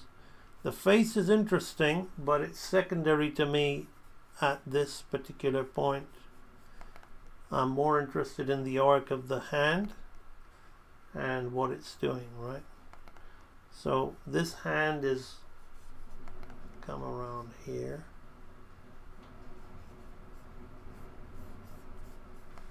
Like this. Right, and then the other hand is, we see a little bit of the nail hair like this on this side here, like that, and he's squashing that in there in the fist like this. So I've got to make it a little bit tidier so we can see what's happening there, right? So he's punched straight into that. Then off that comes the sleeve, and the other sleeve holds that in. Very illustrative. I'm not able to use any generic animation shapes. Well, there are a few, but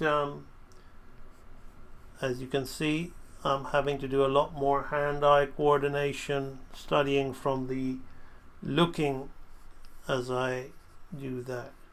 And it makes the pose a lot more extreme than the way I originally had it, which is what we want. We want that. Excellent. Right, now I can go back to the face. So we've got the mustache coming here, which is complementing the mouth shape.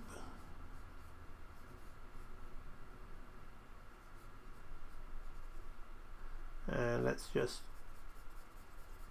fill in that mouth shape. So all black like that.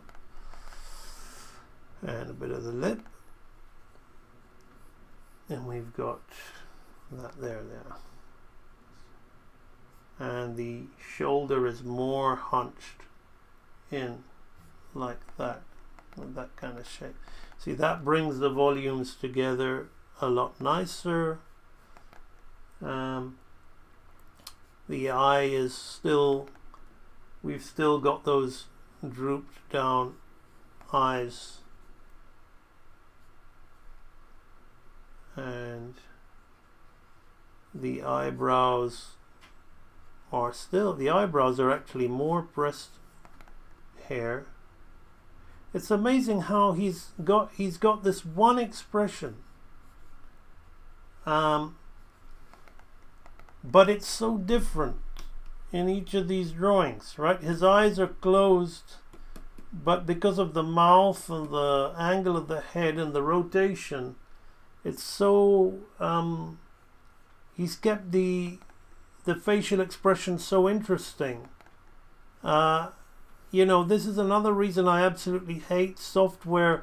Even people who try to do hand-drawn animation with software, for God's sake, I just can't understand their mentality. They worry about, they want to do all this expressive movement with the body because they're doing, you know, that easy Sakuga moving camera stuff, which, you know, once you realize how straightforward and easy it is, it's constantly moving. It's so fast the eye can't judge it. So, but they just use the head like it's a puppet, like a rig. It's like cut out and pasted on each different frame. So the body and all these other things are all organically drawn and very expressive. Then you've got this dead paper pasted on flat head. Awful looking stuff, just completely killing the life. Here you look at a scene like this. This one expression is drawn in so many, you know, from so many different angles, in so many different ways, with different mouth shapes. And I mean, why wouldn't you want to draw the head, the face? One of the most interesting parts of the animation. It's partly because of the love of Japanese style animation, which is an economical style, and they're not too concerned. I mean, very few films actually record the dialogue to really care about the mouth shapes and the facial acting of those characters. Now that may upset a lot of anime fanboys who go, but I feel it, it's more real for me, more real.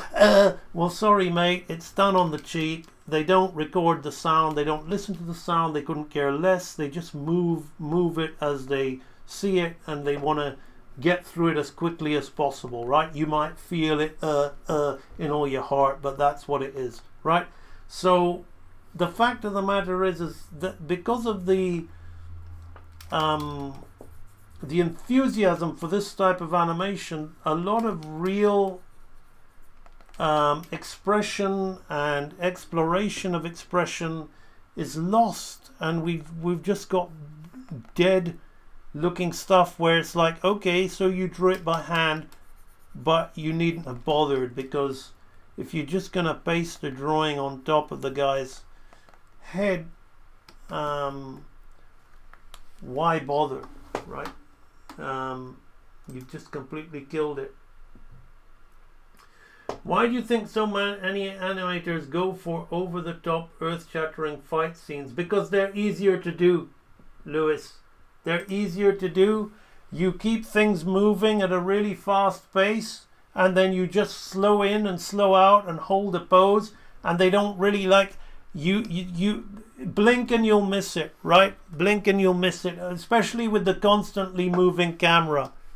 Everybody can, you know, it's something where people think, oh my god, that's so complicated, it's so moving everywhere, but your eye has not got a chance to really look at it. So So the problem with it is, the more people want to do it because it's easy, and everybody's easily impressed. Why are there so many? How come there are so many OnlyFans models now, right?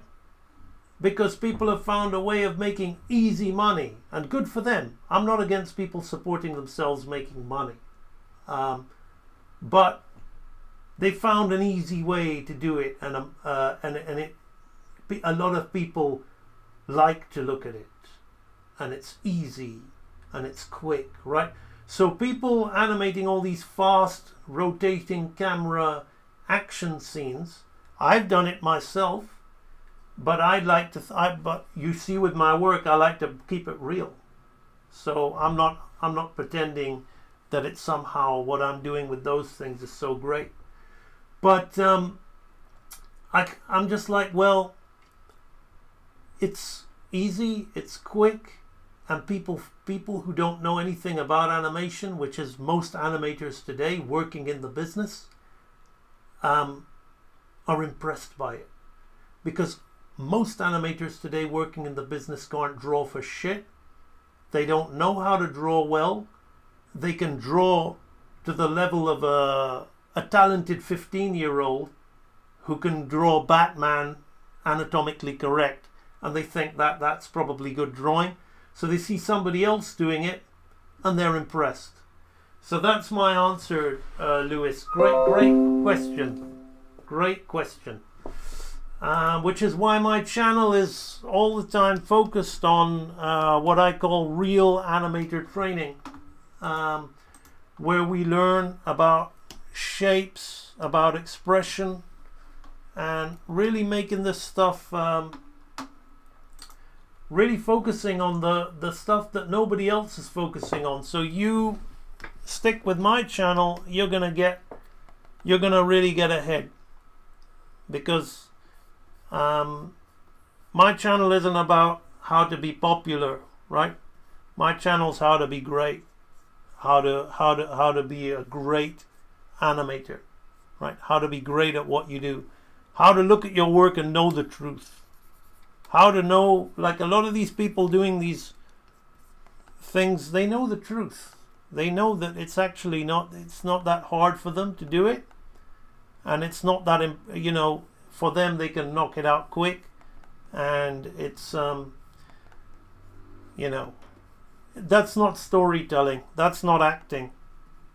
It's like watching, my best example is in the 80s there were two very similar martial arts movies. One we all know, The Karate Kid. Now the Karate Kid had terrible martial arts. The actual martial arts in The Karate Kid was pretty poor. A lot of the people weren't really even martial artists, particularly the main protagonist, and even the bad guy, Johnny Lawrence, he learned while he was on the set, right? But it's an awesome movie. The storytelling is great. It's why Cobra Kai is so successful, right? Why we still have Cobra Kai. Now, around the same time, there was another film, Jean-Claude Van Damme's breakout film, where he was a bad guy in it. And that was called No Retreat, No Surrender. Now, as a martial artist nerd, I love that film. And the martial arts in that film is incredible.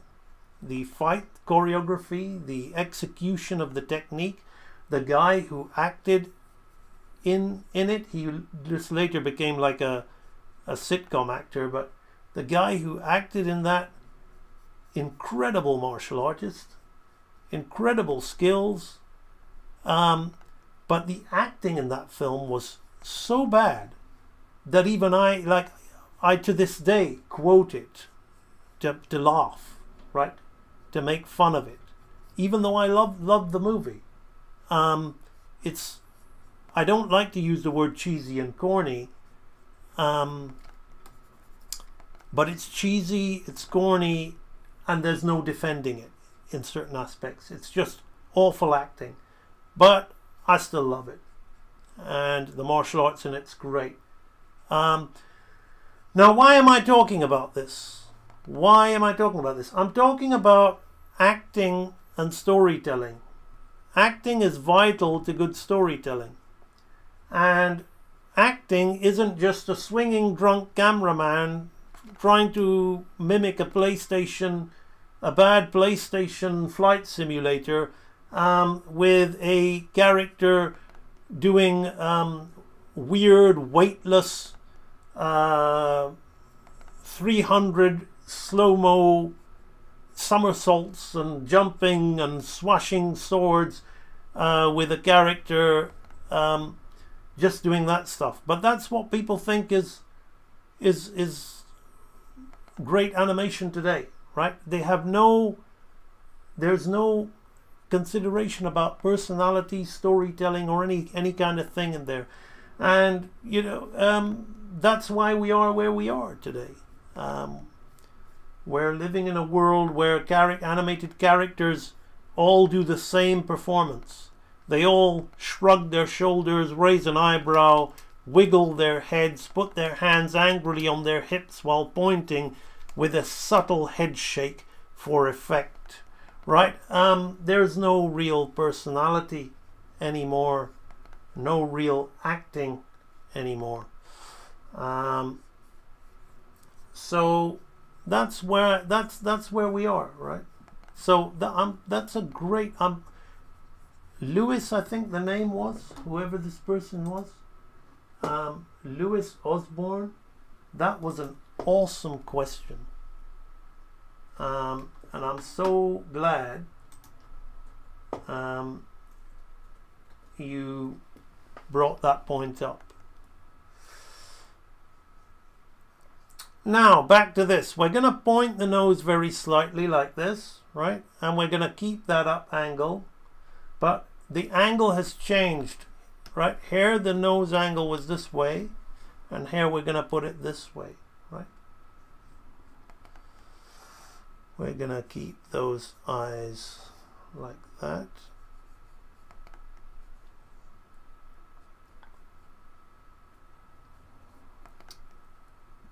I actually started this channel to share animation techniques, and then the whole Real Animator thing came about because I've said it many times on my streams. As far as I was concerned, like, to me, AI is nothing new. When Pixar was around and CG animation was around, I was already, and then the 2D rig thing came in. I was already, this is automation. There's no artistry here. This is all artificial animation. And I got a lot of flack for using the term real animation. But now, with the rise of AI, what are people going to call it? What are people going to call animation that isn't AI? Please tell me. You want to have a go at me, but tell me. Now, as I've been talking here, I've been losing some of my arc. So I'm going to draw this head in, and then I'll have to think about that body. I was saving the head for last. So the ear, there's a number of frames in between here, but I've just chose this one because he's bringing his hands apart from one another because he's about to change into the next pose. So when we are going to look at some of the breakdowns that'll make this already very appealing piece of animation 10 times more appealing. But when I put those breakdowns in, I'm perhaps not going to draw them in to the same level of detail that I'm drawing these ones, just enough so we can see how the breakdown changes the arc, because however great this looks, what I'm doing, the arcs that are being used are so much more interesting to make the action so much more interesting, right? Again here, we've got a complete roundness of the head hair as he's looking up, and we can't see, I can't see that hair anyway, which is why I'm being very vague with the hair. It's too dark. Okay, so here's where my problem is. We need to squash, the body's a lot more squashed, and I wasn't squashing and stretching that. So we got to bring that in more like this. All right. Now, what we have here is the ruffles of the jacket at the elbow joint. So he's come straight here, right? But he puts a curl on there, and then in there he puts a straight line, right? And I like that because it makes a difference from the usual generic shapes that even I use, right? Which create that effect. This hand is, I'm trying to salvage my rough, but that hand really is a little bit longer like this. So I got to change my hand position. Talking too much. Took my eye off the ball a little bit. Never mind. We're still pretty close. We have this here. Actually, his hand is pretty squashed in there. So the fingernail is just a line for the thumb hair, right? And this is where I was off. No, am I looking at the same pose? I copied a different hand. Oh, okay. I'm not, no wonder it's different. I'm using a different drawing to the one that I originally did, but that's okay. It'll be what it'll be, right? It'll be what it'll be. So let's change these fingers, right? Somebody picked a topic that really fascinated me in the chat, so I got carried away. Right, so then this hand is no longer like this. It's, or maybe my subconscious is saying you picked the wrong drawing. Pick this drawing, right? They're both quite similar, so it's all good. Just a little bit of adjusting to do. So we gonna open up the button there. So we look at how we deal with that.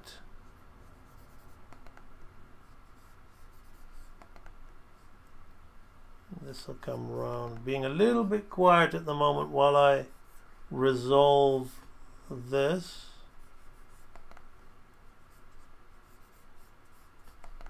There we go. That'll do. You got the die there like that. Somehow I've gotten more than what's shown there. There we go. Isn't that fun, right? He suddenly just grabs the hand like that. Bum, bum, bum. Get super chats enabled if possible. Thank you, coffee lover. But I'll tell you why I don't do super chats. Okay, we are 2 hours in, which gives me a good opportunity to mention this. There's a link in my description for a donation, right? If you super chat me, YouTube gets some of that, right? So if you go to the, if you click the link in the description, you get taken to the donation page of my website where you'd say, yes, I'd like to donate. And you can add your own amount, but there's some default amounts there. So that would be very much appreciated. If you are liking this stream and you want to thank me, we'll talk about the Real Animator Training Library very quickly. The Real Animator Training Library is what I spent the past 7 years of my life building animation techniques, right? To get me, well, I was already for 20 years in the business, an experienced animation director and storyboard head of story and all that, blah, blah, blah, right? But I spent 7 years building an archive that'll you can join, that'll train you up in various videos. So we have two different types of archives. We've got the training archives and the edutainment archives. What you're seeing here is very much what I call edutainment. I'm giving you insights and tips and studying other animators' works. If we go into the edutainment, I've got a whole section called live animation breakdowns. So you can join this archive. I think it's only like £45 or something like that, and you get to see me do it with Disney squirrels, right? You get to see me breaking down Disney squirrels. It's hours of content. Each one of those live streams is 3 hours. You get to see me 4-hour live streams, 8 hours worth of me breaking down this Thundercats, some of the Thundercats intro. You get to see me breaking down a Yosemite Sam animation. You get to see me breaking down a fight scene in Robin Hood. All, hours of content. I must have a lot of traffic on my site at the moment, which is why that's happening. You get to see me breaking down a Glen Keane piece of animation, right? Ninja Scroll, a sword fight from Ninja Scroll. You get to see that. Elephant Walk from the Jungle Book, an elephant walk cycle. So there's plenty of this rooster walk cycle from Robin Hood. There's plenty of these breakdowns that you can get, and they're less than a pair of sneakers, right? That you can get, or a pair of pants. You can get a pair of pants for the same price of watching me break down all these animation things and listening to that. So the edutainment archive is full of videos like that. You can also see me doing the same thing entirely with anime. So people were talking about moving camera anime and why I called it easy, right? Well, I expose it all here by breaking down a anime fight scene, a very famous anime fight scene. So there are 11 videos where I break down this particular fight scene and I reanimate it the way I'm reanimating this milk cow sequence, and I basically talk about what I can observe and see. So it's very much like today's live stream, but purely focused on this anime fight scene, which you see me breaking down. So the edutainment archive is full of what I call edutainment, right? You are learning, but you're not necessarily learning really the real stuff, right?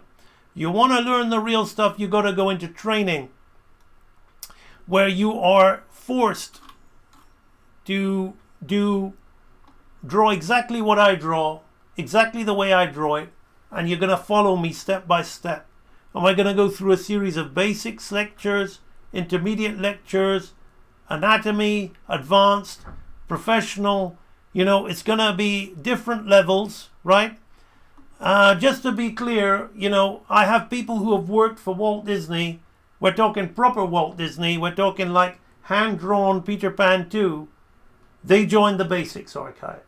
So if you're watching this and you can't, and you feel that you are above the basics, just think about that. This place is called Real Animator Training for a reason.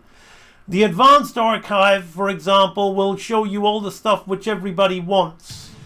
So stuff like how to do, keep things solid, draw 360 turnarounds and all that. So lots of different videos. Listen, I'm not going to spend too long talking about this. You want to join, you want to turn your lives around, you're fed up of following lame courses where you're just watching somebody who's really good at drawing and animating showing you how good they are and making you feel that you can do it too, and you actually want to take proactive steps towards actually being able to do this thing, then just basically you want to be a real animator, then just click on the link and consider joining the Real Animator Training Library. You're not gonna, it is the best value for money you're gonna get. As I said, people who have paid 180k for CalArts, people who have given Don Bluth 10k of their own money, $10,000 of their own money. You can get this stuff for the price of an iPad Pro, right? But I can still understand why spending that much, you're not just going to want to listen to me. So go and click on this link, read the video, and learn a little bit about Real Animator Training. All right, so that's that. I am now going to continue with the study. We're 2 hours 10 minutes in. Not bad. This live stream's going by a pretty good rate. We've covered a lot in an hour. Right, so let's now I'm definite on this pose. Let's move on.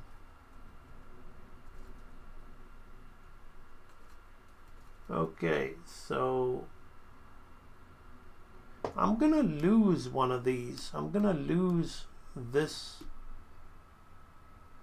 No, I'm gonna keep that. Actually, that's very important. I've got to keep that. I know why I did that. Okay, that's the thing. That's why I think this guy's done a straight ahead piece of animation. So I'm gonna change this to this pose. Right. As we see the slowing in and slowing out. Now I'm just gonna watch what's going on with the head here, because I feel out with my arc. Yeah, his head is not there, so that is off. We're not doing that pose anymore. Okay, we're keeping our head around about here. Right, let's make sure I get all these things pretty much the way they need to be. Right. So we're going to move this arm up and we're going to break this arm away, and the hand positioning here is absolutely great. So we're going to also have the head is going to come down.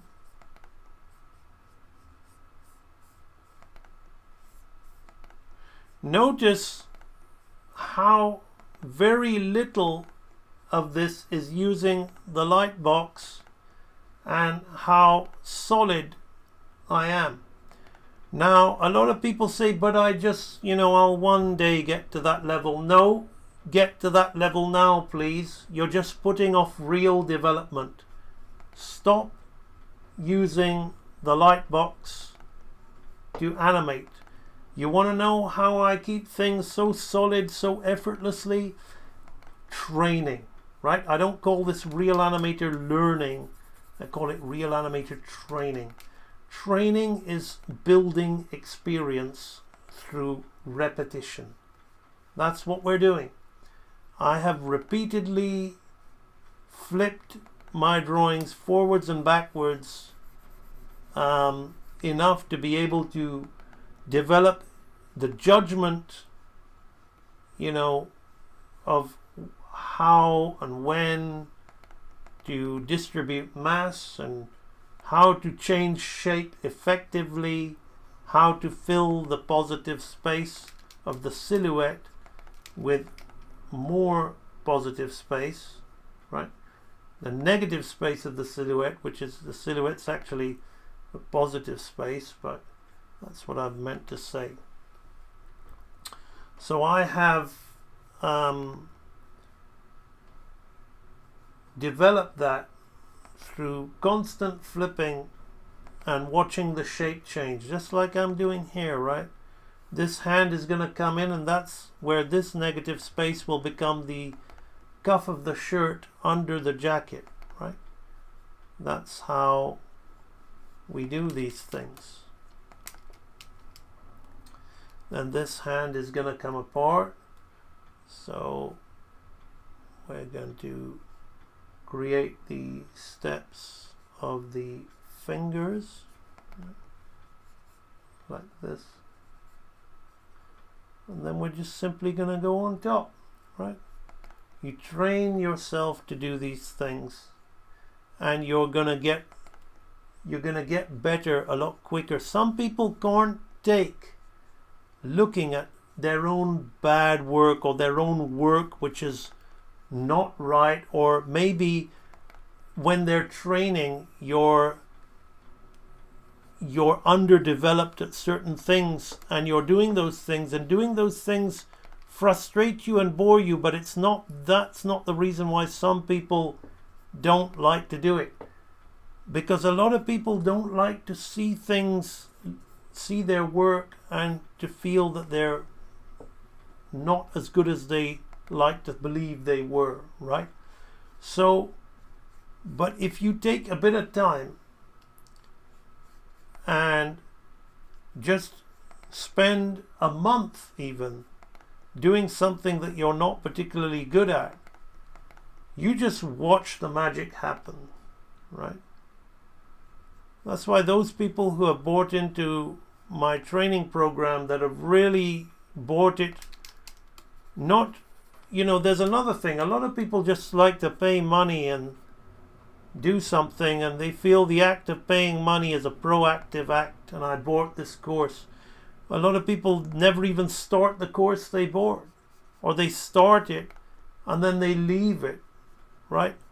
After a week or so they say, I tried, it's just it's not for me, but I put in the actions. No, right? You've got to experience things. You've got to build experience, and building experience can only occur through repetitive action, sustained repetitive action, which will enable you to develop a know-how or a habit, for want of a better word. So I'm in the habit of doing great animation, even when it's not so great, right? It's still great because I've I quit the animation industry because I felt that it was no longer class, and I saw a decline in my ability to draw and animate on a professional level as we moved away from high quality Disney influence to low quality SpongeBob SquarePants, South Park, anything goes bullshit, rig based puppetry, right? Adventure Time, all that kind of Ricky and Morty crap, right? So, and then I decided to regain good habits because the industry was giving me bad habits. The industry, it wasn't that I was serving the industry. The industry was serving me. And when it was no longer serving me and it was destroying me, my work started to decline in quality and my abilities started to decline. I had to save my life by walking away from that place, right? So on the contrary, so a lot of people believe that the industry, is going to be, it's a win-win situation because you've got to provide some service, as we discussed in my last live stream. But the service that you're providing, you've also got to be served yourself, otherwise why do you want to draw for a living? You're doing what you love to do. You're doing something that you want to earn money doing that because that's your, you don't want to stack shelves, or you don't want to flip burgers or sweep the floor or work in an office answering the telephone or be an IT man. You can't do it. You're an artist. So you're serving yourself 100%. But when that thing that you think is serving you is not serving you, then you have a problem. And which is why I started this movement of real animation, is to help people who are not in the industry, strangers on the internet who I don't even know, who are passionate about getting better, about being the best they can, people who believed that the industry was a place where if you're really good at what you do, you get rewarded. But that ain't so, right? That ain't so. And AI is just proving that, as even the lame leftovers that are in that industry are all crying now because they're so not valued, because AI is now able to do what they can do, right? It was never, at one point it was about how good you were, but as technology became more and more prevalent, and we started talking about the amount of hairs on the donkey's body in Shrek rather than how the donkey was moving and performing, that's when the industry stopped caring about drawing. When kids wanted to listen to a woman pretending to be a young, abhorrent teenage boy with very crudely drawn cartoon The Simpsons, rather than wanting to see well-drawn heroic figures on Saturday morning, that's when they realized it doesn't matter. We can just hack out garbage and they'll lap it up. So the quality and skill of the artist became in decline, how good you were. So not really my ethics, maybe somebody else's ethics. A lot of people like The Simpsons, good for them. Not me. My ethics has always been about quality, hand-drawn animation, drawing, being the best at it. So I created this online movement for people who care about that, and to also say, look, you may have a dream of working on the industry, but I'm not gonna try and change your dream. Maybe I can help you with that by helping you try and be the best you can. Thank you so much to Dylan Doster for the donation. But I'm here to say, look, that thing that you're worshipping, the industry and those people you think are so special, far from it. Far from it. Now I'm going to move on to this pose. Yes. This pose. That's where we're moving on to. So what does the body and the head do that goes back on itself? Right. Okay, so now we're going to have a little... So here it's all up, down, right? Opposing like a seesaw. Let's very quickly, like I'm on 5.2, okay. So we start here. Let's look at the first things about the main action of the hands, right? But now they're kind of keeping that. Right. Now we're going this way. Now I want you to watch this red mark that I've made. It's a seesaw effect, right? And then it levels out, right? Like that. And the head is doing what the hands are doing, right? It's turning from left to right to left to right. But then it levels out with the hands, right? So here we've got the nose going this way. Now we've got a front view.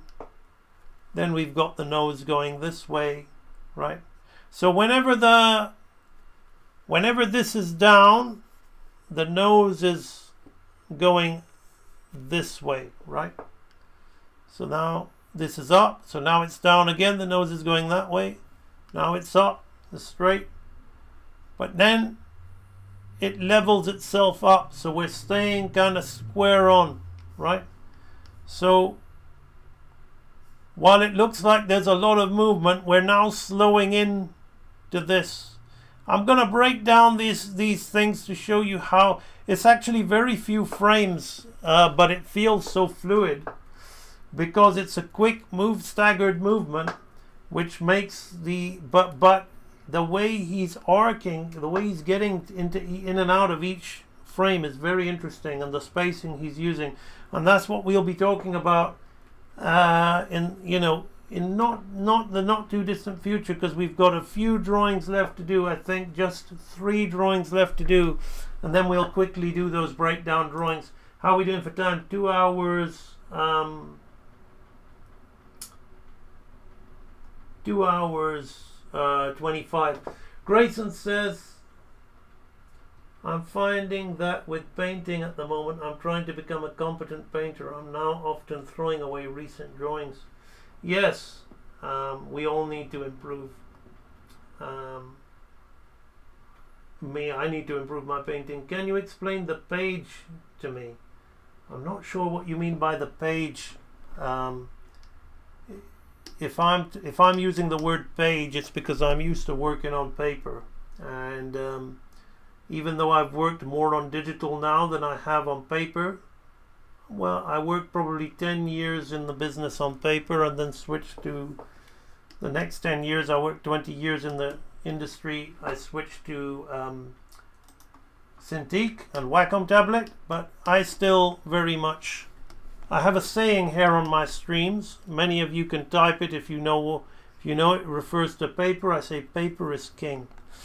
Right. So now we're gonna hunch it, but we're gonna move this shoulder down slightly as we move away. Now he's about to lick his 2 fingers because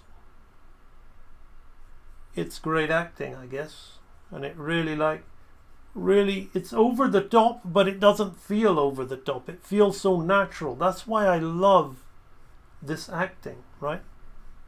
Like it's so funny, those people that film themselves to do computer animation, and yet their live action performance is like a typical Pixar skit, right? It's like they're filming themselves to get naturalistic movement, but they're acting in live action like a dumb Pixar character. So they're referencing themselves acting like a CG model to make it more naturalistic. Good luck with that, mate. Right, so what I love about this is pure cartoon. It's pure over the top, but it doesn't feel, it feels, when you watch it moving, it feels so natural, right? Just so much fun, right? So his ear is here, right? So now we're looking at him a little bit differently. He looks a little bit different to the way I've been drawing him before. His nose is a little longer here. Funnily enough, I've got my nose in the same place. I'm not sure I like that. So I'm just going to move it very subtly here.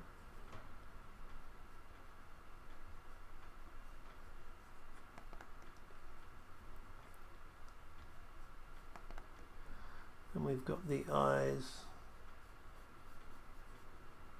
coming down here like this. Nose is pretty straight. Eyes are not angled that way. The eyes are pretty straight on. The head is straight. Now he's opening his mouth. So let's look at the mouth shape. Just kind of like house-shaped mouth. So his upper lip is like that. And then we're gonna have this bottom lip come in to really give the feeling of the jaw. So he doesn't really show his and his teeth are creating that mirroring effect. He doesn't really show his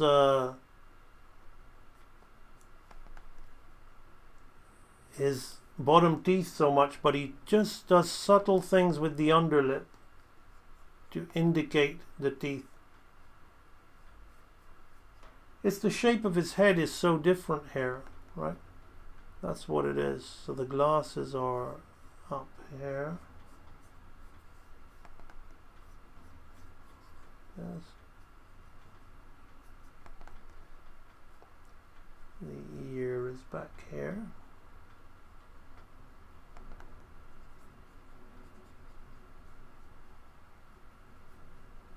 Again, I can't see the hair, so I'm just fudging what's in there. Now there's not much of a chin on this. So he's looking very different to the way I've been drawing him in this drawing. Looking like this. Interesting. So now we have this here. Okay. We're ready to move forward. Right, so let's start drawing in these fingers. I'm going to turn off the light box. The light box was on there because I noticed that I was locking the nose in a certain place, and that's a no-no, right? While we're moving the head back, we can't have the nose in exactly the same place. So the more subtle the movements, you need to be careful. So we're really splaying these two fingers to contrast the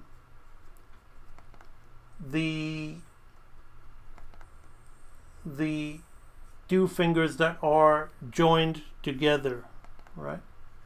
And notice how the cuff of the sleeve has got this triangle element here to give the hand some dimension and depth, right? As we balance that out like that.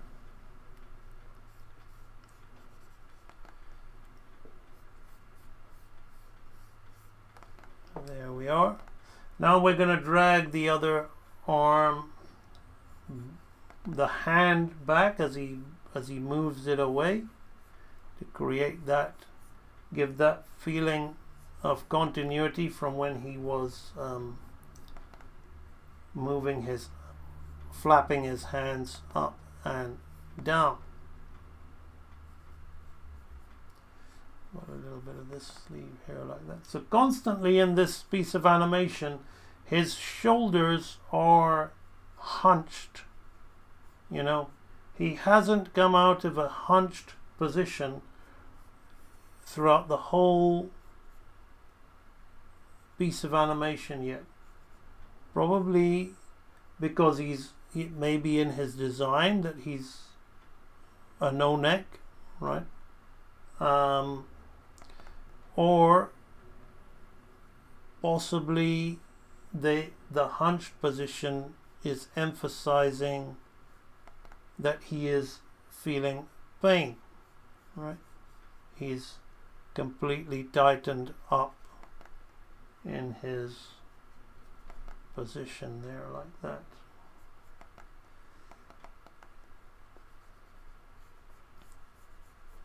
How are we doing for time? Okay, 3:16 here in New Zealand.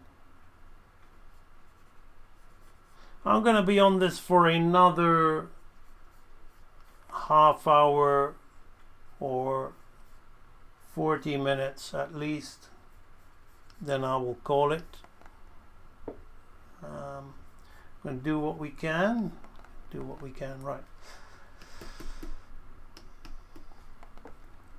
We only have 2 more of these extremes to do, and I'm going to speed through the breakdowns.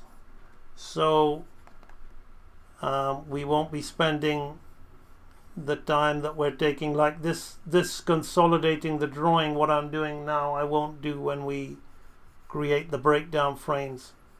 I'll leave them lightly roughed as this face is now before I'm going over it. All right. But it'll be interesting. I want you to see how it's all really looking really nice, but the choices he's made to break down the animation, just take it on a whole new level. I'm just gonna put some. Right, so now next he's going to put those fingers in the mouth. Yes, it's staying up, Zedpo, it's staying up.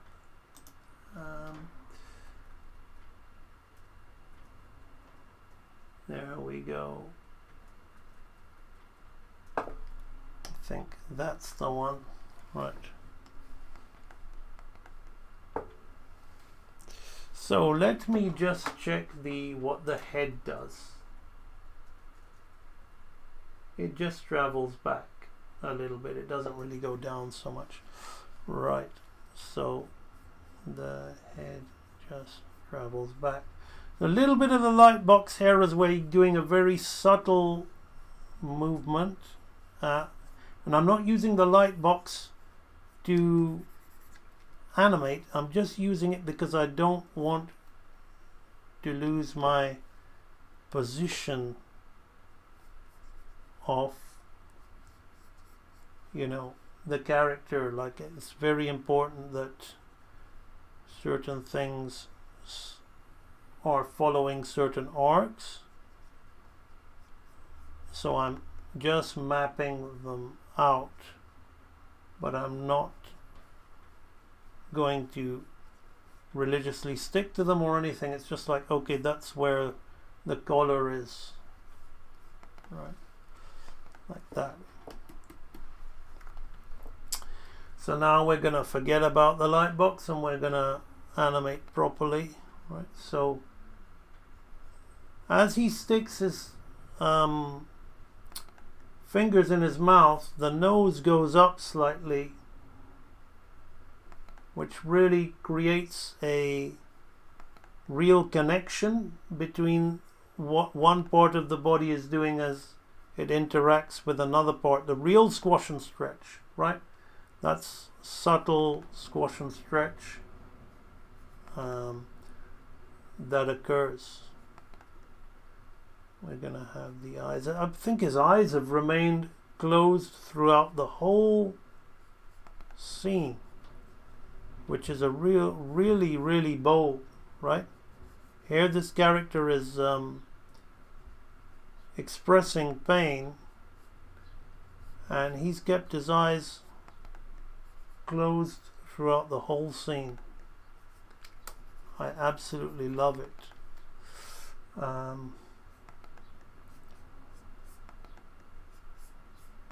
Shape of the head has changed a little bit here. That's all right. So now we've got the cheek here like this, a little bit of the chin, and the hair is here.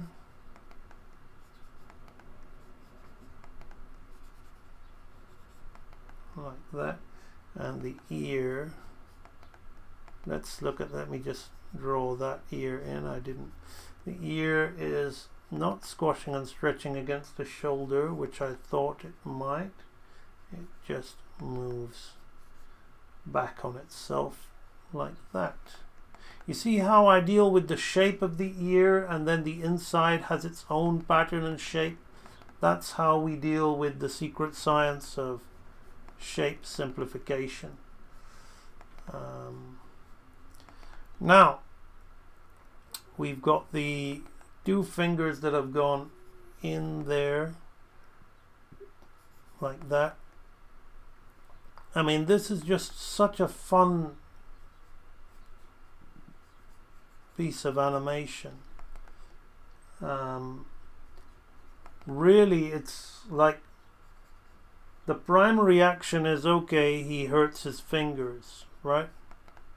But this is all secondary, like just so much secondary action.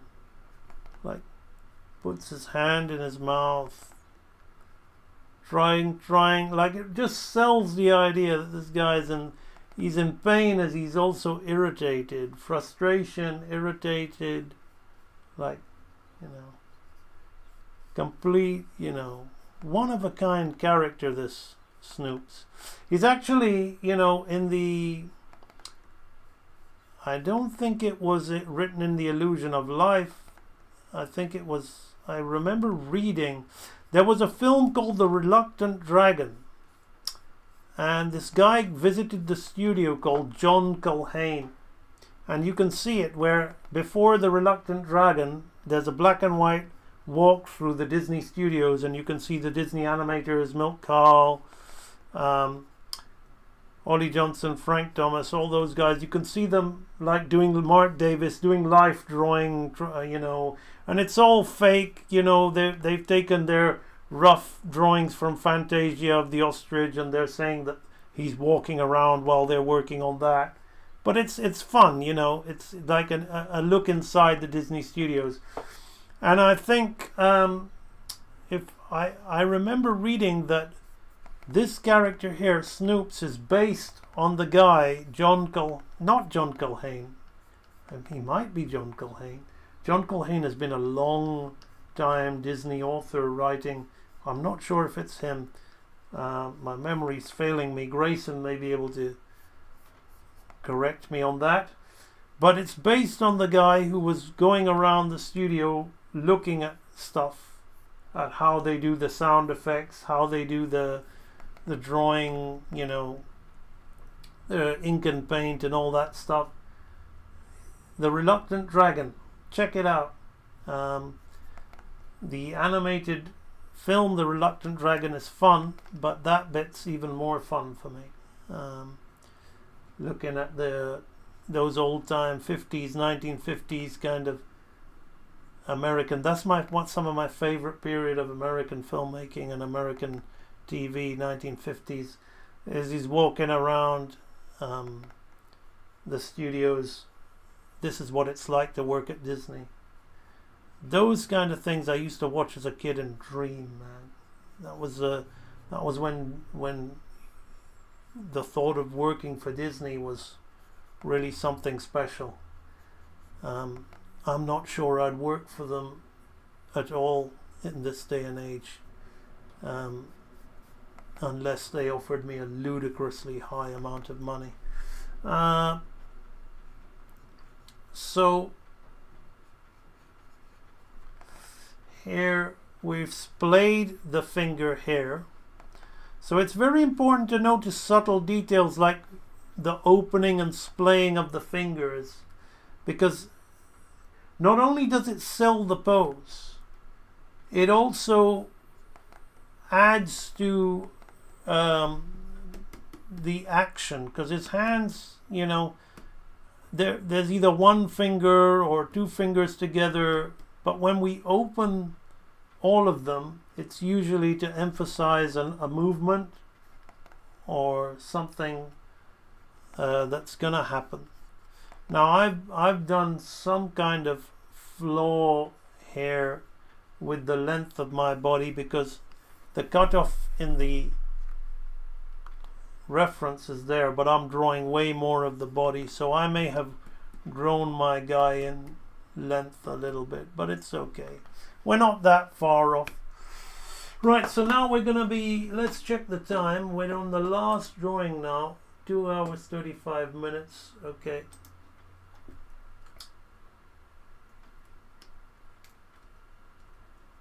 We're on the last drawing. Yeah, he goes this. That's cute. So although he brings it up, what happens to that head? Does it come down on itself? Does it slow in down on itself? Yeah, mega slow in to that position. So this instance I will think about the light box a little bit, right? I want to be very, very subtle here, but I'm not gonna stick with what I've got. I'm just making sure that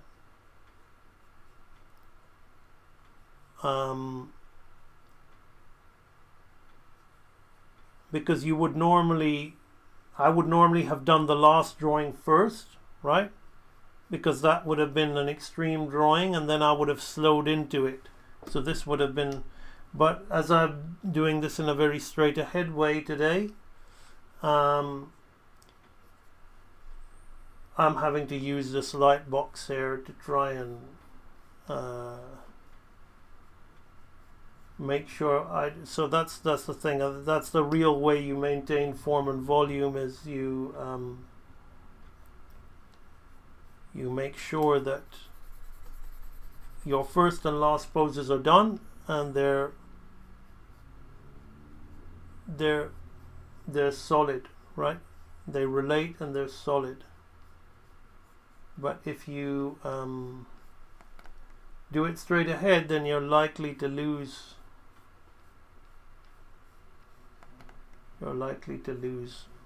some form and some volume, right?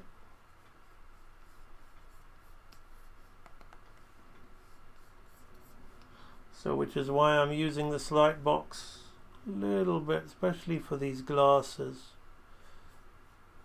So slightly going against what I preach here, but that's because I've done it straight ahead, and you never really want to slow in on the straight ahead. Right, that's good. Now I'm going to compare that to this.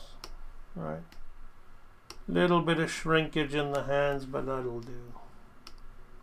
Not really, but yeah. Okay, it'll do. This is rough, kind of rough animation anyway. Okay, let's move that nose down, but keep it angled up as we want to press it against the fingers, which are going in the mouth.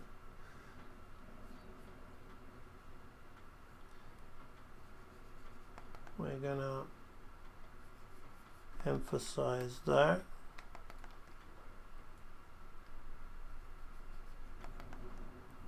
With the mustache, overlaps the hand a little bit.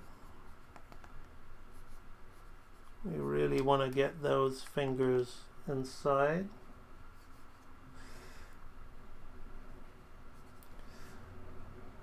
This hand is straight, almost like he's giving the middle finger to someone. Right. That.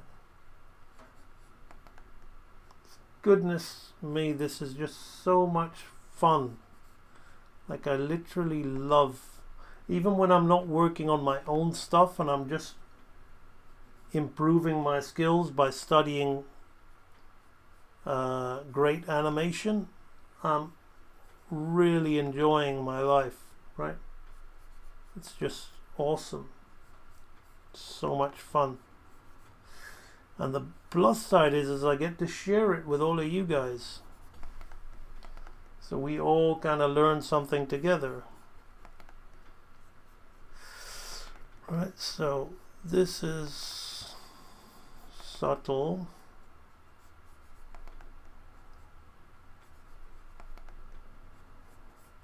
Like that, yeah. I'm very much keeping not focusing too much on the head on this one here, because I'm making sure I want everything to kind of add up to that first pose, just to guarantee that there's a sense of continuity. And this is something that you don't have to worry about unless you're extremely advanced, right? Because the more advanced you get, the more that's what speed is, right?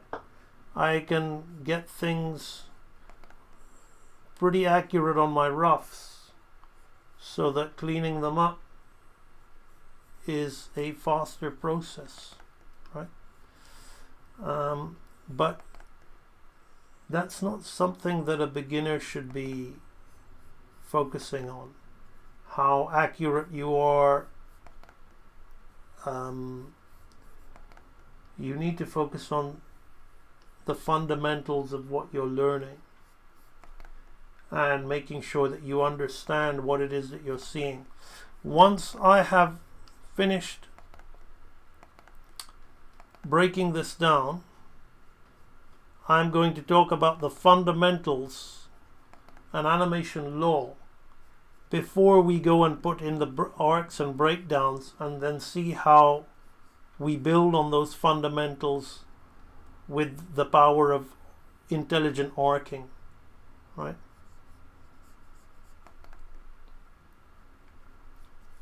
So we're almost there. Let's make sure these glasses don't do anything unusual. Right, yep, there we go. And the ear, the hair.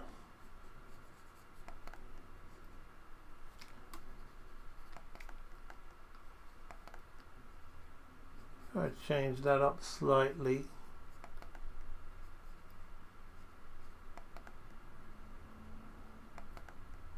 Right, chin comes in here. Almost there. I'm a little bit silent on this one because it's the last frame of the initial choice extremes and keys. I'm just kind of rushing that die because I've got way too much. The cutoff point should be there. Right, so that's what we've got at the moment. John Culhane, awesome. Thank you, Greg. Appreciate that. Right, let's look at these 1, 2, 3, 4, 5, 6, 7, 8, 9, 10 drawings, right? So even at this stage, it looks great, right? He's like, oh, he ooh, ooh, ooh, and he puts his fingers in his mouth, right? But we also, so what we see in this is the seesaw style posing which we talked about, right? The opposing actions. He's staying in a hunch thing. The squash and stretch. The pose is predominantly squashed, but there's a lot of squash and stretch on the face, right? We've got stretch versus squash here, but the eyes are predominantly squashed, right? Right? So then again, stretched, right? Stretched, right? Again, stretched, but we're widening it out, so, right? So we can see through the shape of the muzzle exactly what's happening. Why, even with all this movement, there's some kind of regularity to it, right? Let's just look at the triangle to see what's really happening, right? And what's really going on with the arc, right?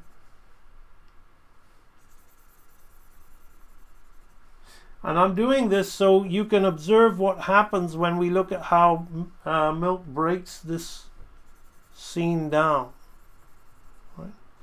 We've got, we're almost 3 hours in. We've got about half hour. We can look at that stuff. But I want you to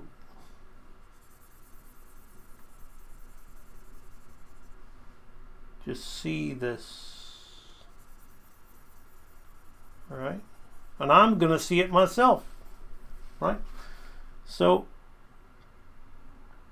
can you see how there's not that much of movement in the mouth area, right? it's kind of retaining its shape, then it becomes this shape, returns that shape. So if you think about it,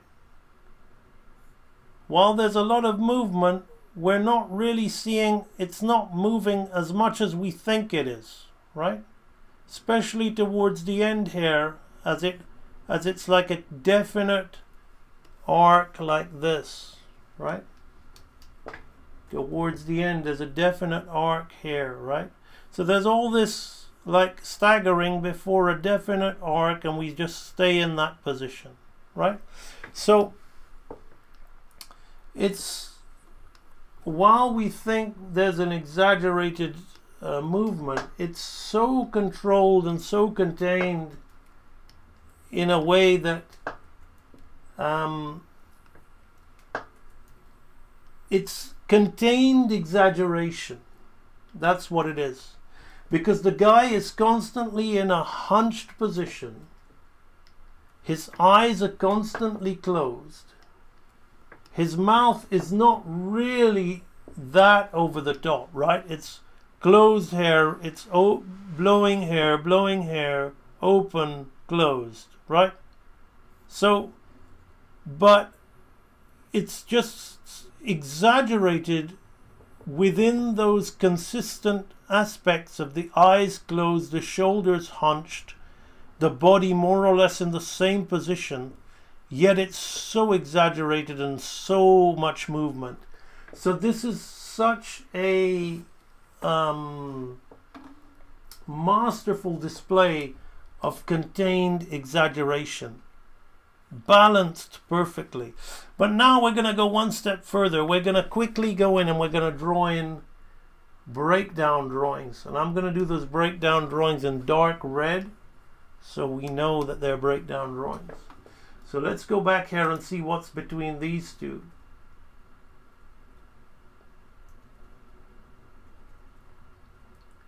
Right.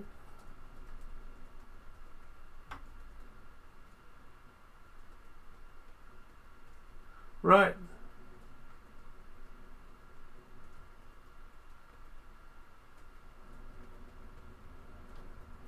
So here we kind of stay in this pose, right?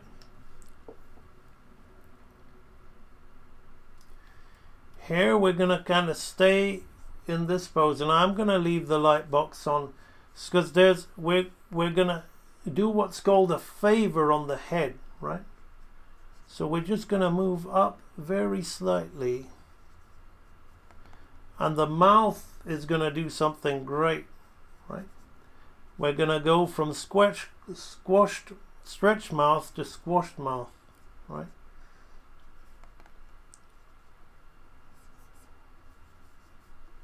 Right. Just a subtle movement there like that. I'm going to bring my brush size up to 8 maybe, so I can move forward with this, right? Now, what happens with the hands is we're going to drag, right? And we're going to add more back and forths in the hands, right? So these fingers are going to be like this. Now, I'm not going to be drawing these the body and so bothering so much about the body. It's more so much the head and the I'm not in betweening that either, and the hands that I'm going to be talking about. So here we're going to splay open. Remember how I talked about splaying open the hands? Actually, that's even higher, that. So that's there like that.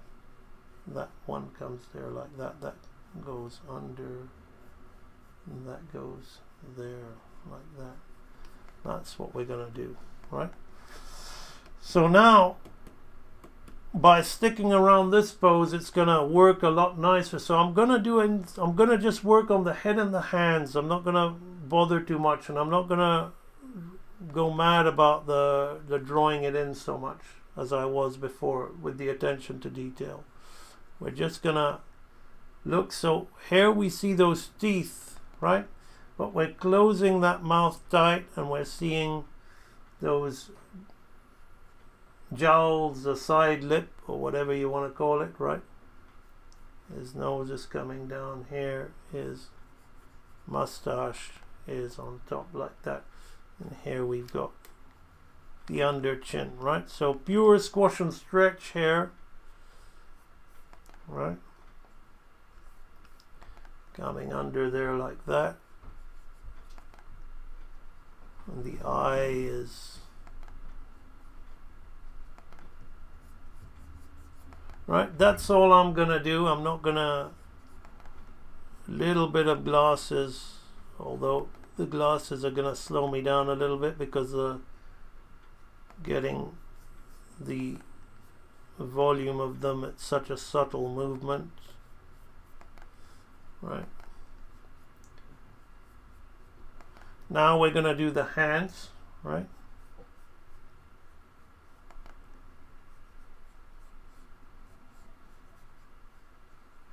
So this hand is dragged down.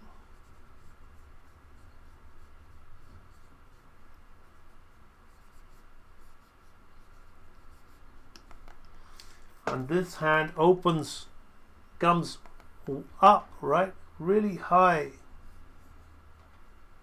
So there's a lot of crazy movement, right? And this is just, there's no in-betweens, right? But you're gonna see how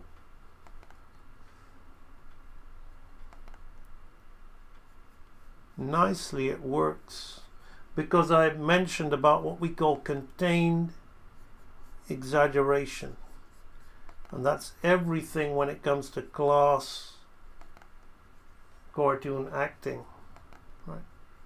Whether you're doing a character like Belle in Beauty and the Beast, or whether you're doing something a little bit more fun like this, it should always be bigger than the live action, because it's not live action, right?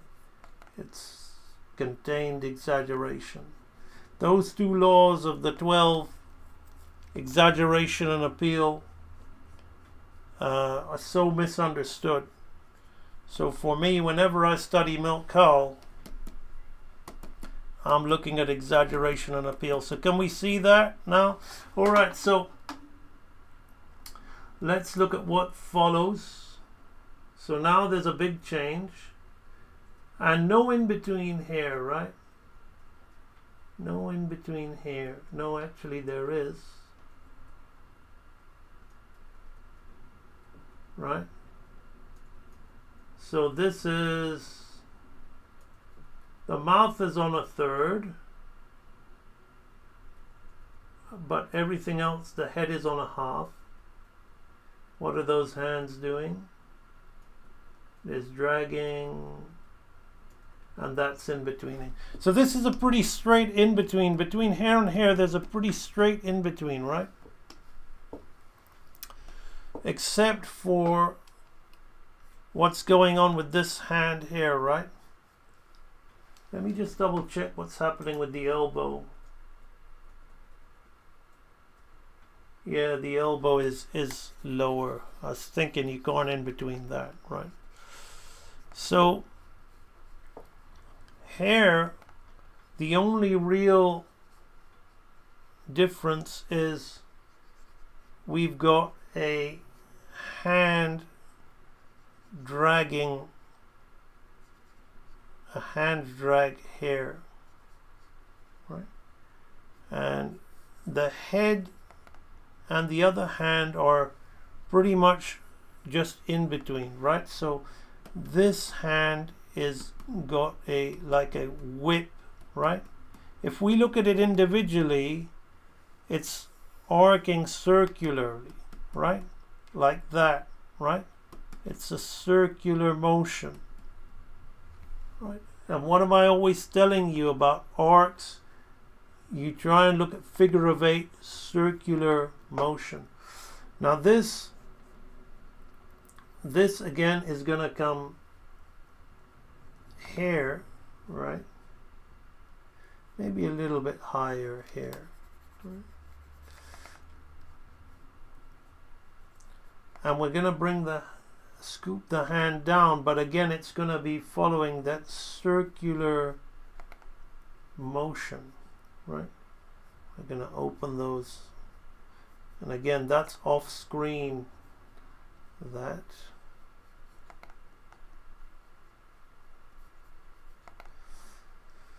So this comes up here like this, right?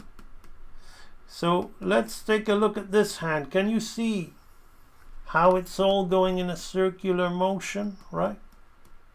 How suddenly it feels very like there's a lot of in-betweens, but there's still so much change going on between the frames. It's because of the art. People keep asking me, how is your animation so fluid, so fluid? This is a buzzword amongst the half-wise, like the people who understand that animation is flowing, but they don't really understand what makes it flowing. They say fluid animation, man, fluid animation. Not about how fluid it is, my friend. It's about the art of motion, right? So now the only thing that isn't on a half is his mouth, which is actually on thirds, right? So I'm not sure if I don't like that. Let's see, does he do that? Yes. No, he doesn't. You see, I was thinking you can't do that. You can't grow and shrink the mouth. So he keeps it to the side there. Right. Exactly what my instincts were telling me. Right. That's what happens when you draw without knowledge. Right. I have knowledge of animation law, what you can and can't do. So pick up on things. Right. So the bottom lip comes here like this. And the reason for my streams, by the way, and the reasons for my Real Animator training library for the initiated, or the people looking to gain wisdom and true understanding from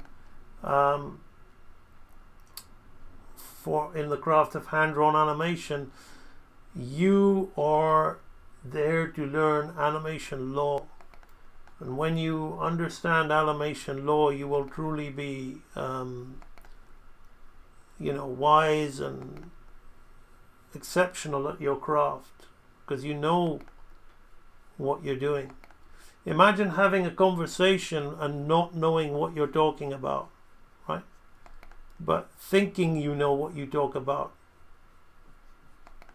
In some ways you can feel pity for a person like that, but that's pretty much, I would say for me, that's 75 to 90% of animators I meet today. They just don't know because they haven't been taught, and they think they know. They think they know.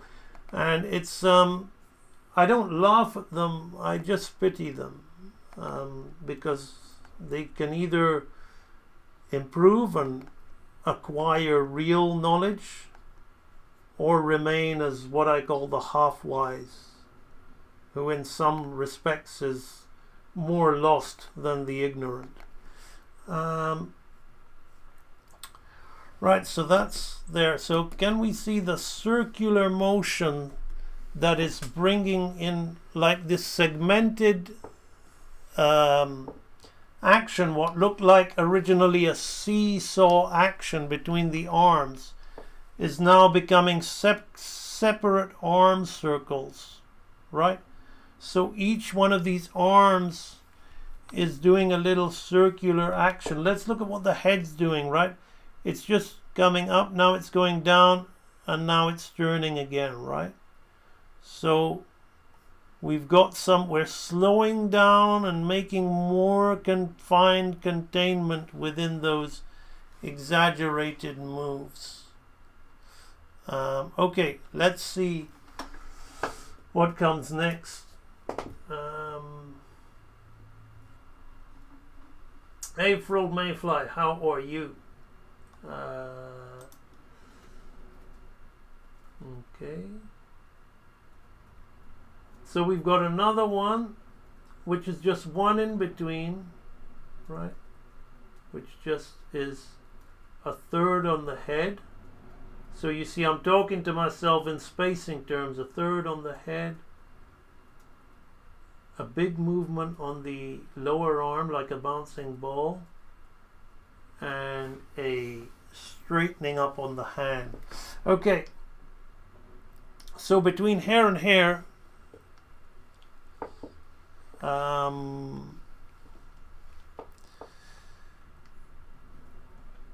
let's first talk about what's happening here, right? This hand has to come up, right?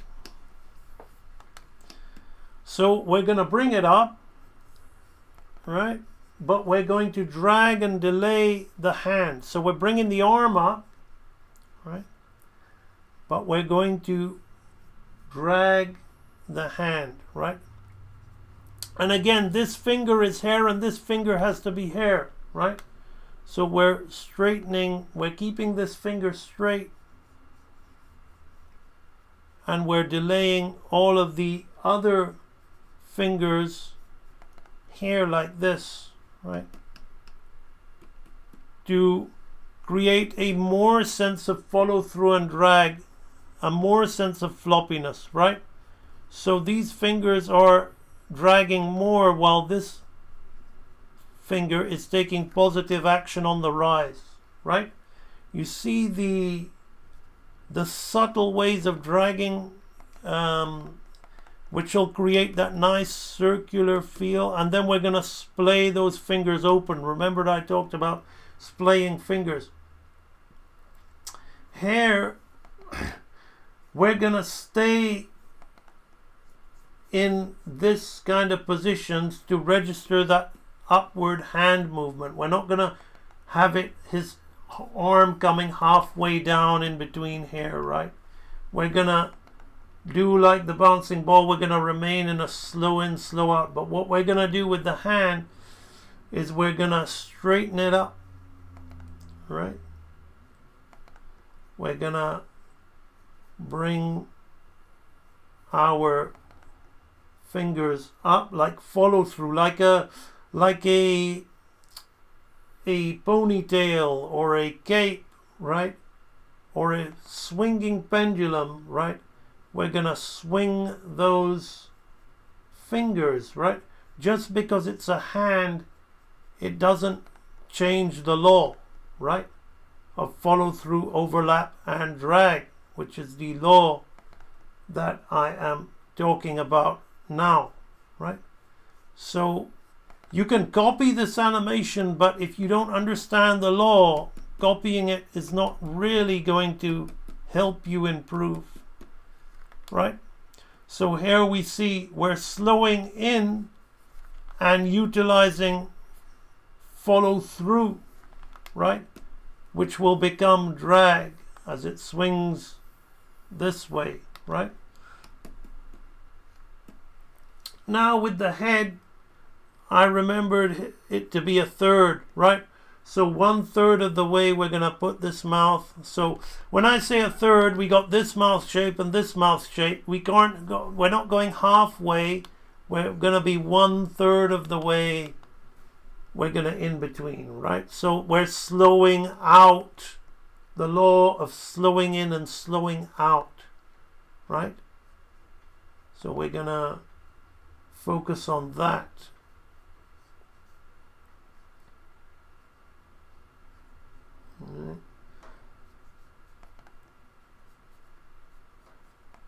Let me just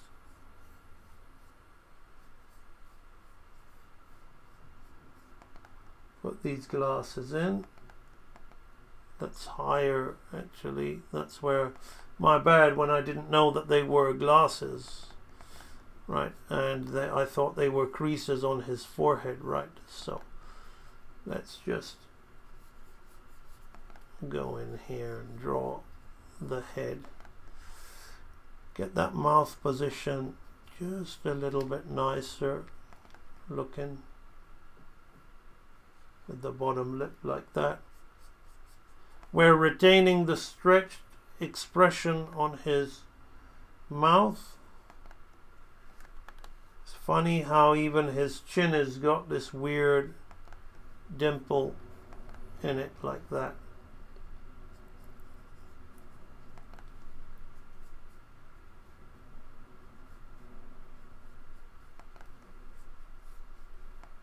That'll do. That'll do. Right. So we have something like this. I'm just focusing on the bits that matter. So can you see the timing of the head? We're now got some order. We've got a slow out, which allows him to have weight in his head. It's not evenly in between, right? We've got a slow out of the head turn. You see, looks so nice when we look at it like that. It's really contained and his hands are flopping about, but it, even if I scrub fast, it's still got a weight to it. All right, let's keep moving. How are we doing for time? 3 hours, 10 minutes.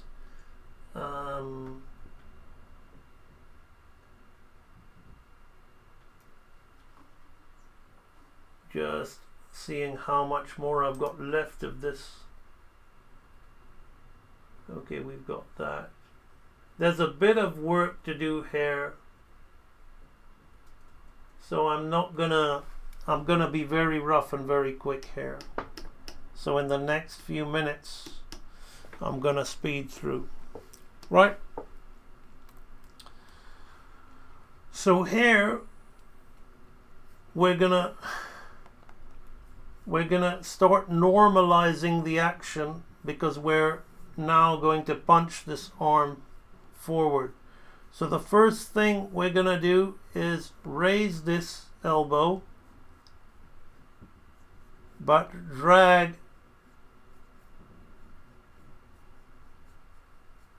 the hand, right? The head is pretty much gonna stay where it is, but it's gonna turn this way, right? And this, what's gonna change here is we're gonna anticipate the catching of the fist, the catching of the other hand, right? So we're gonna bring this arm down like this, right? I'm not going to draw the hands in any more than that, because there's a number of frames here and we've now almost hit the 4-hour stream mark. No, 3 hours. Okay. So I'm just wanting to, so we've got the head on a slight angle this way, and the mouth closes with the teeth like this, right? Little bit of focus I will give on the facial feature, right?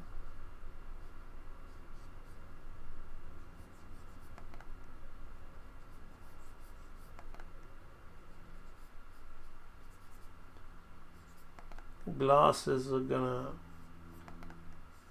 go here like this, right? That's about enough. So we're gonna go this way, right? So again, while it looks like we're continuing to flop the hands, right, we're actually anticipating this hand has come down in an open position like this to anticipate the catch, or to anticipate putting it in this hand, right? So then the next frame, I'm not going to do them all, I'm going to that's the one. So there's another head turn here, right, which is interesting. Excellent. So he's still wiggling the head, right? So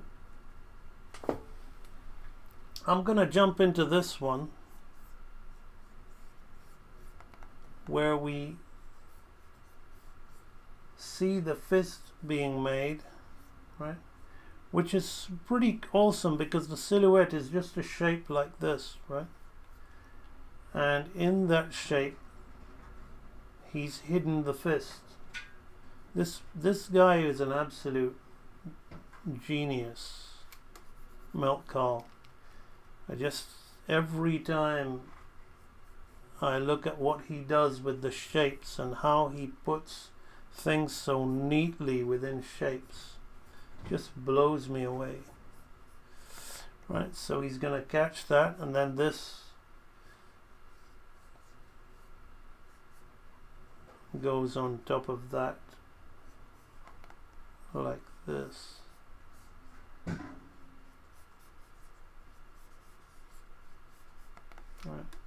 so let's just do that so we can see what we're doing. So can you see how when I rough the hands, they're just literally like sausages. They're just, but once you just detail in a little bit of anatomy over those sausages, you start to get really nice drawings, right, out of really simple shapes. So he's gonna punch his arm in there like that. Now what's great here is we're still turning we're changing the direction of the head, right? So everything I said when I drew that red muzzle is kind of out the window now, because we're still kind of going from front to back, but it's still very contained. Let's just do that to add some.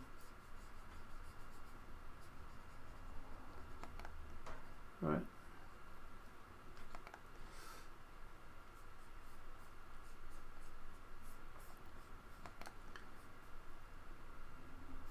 And his eyes are down like this.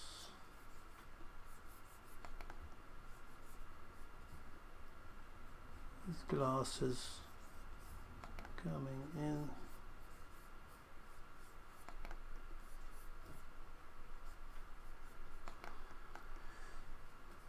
So very rough, but we're getting something. Now there's one more between there and there, right?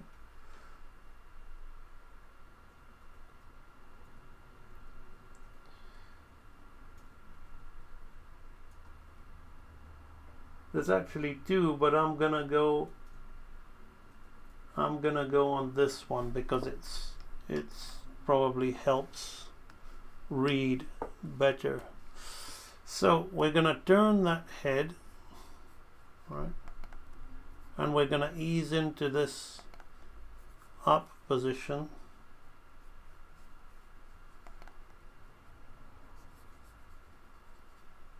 All right. Now I'm being very rough here, but I'm closing his mouth because that's the important aspect of it. And we can see where that goes. Now, he kind of covers his hand here, right? And he brings it a little bit over and beyond there, and then rises the fist up, right?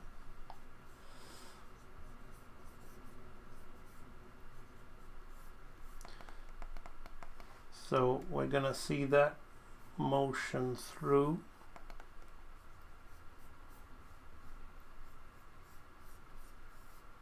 Like that. So these are very rough in-betweens, but hopefully they illustrate how getting from one point to another, when you understand the law, Really like that little kind of wiggle on his head there, right? If you watch the nose, right?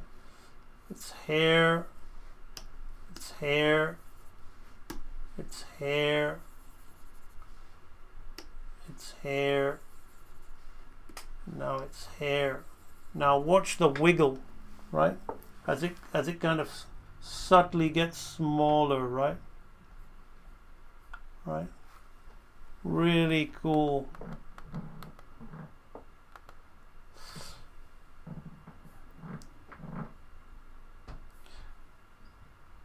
Now I think I can pretty much leave it there, but I'll just see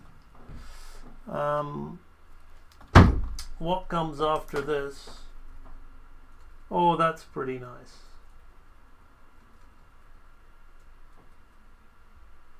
That's nice. I'm not gonna not want to do that.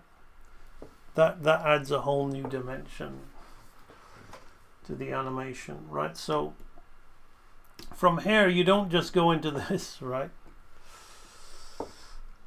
You then see, we then have his arm rise, go down into as it should, right? So his arm goes down. So this is the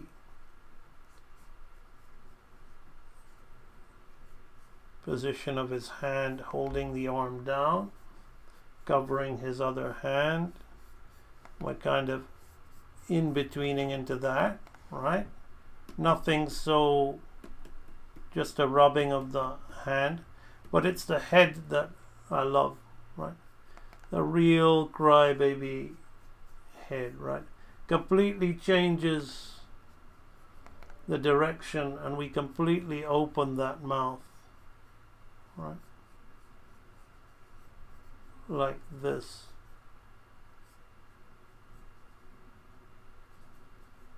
Right. It really adds to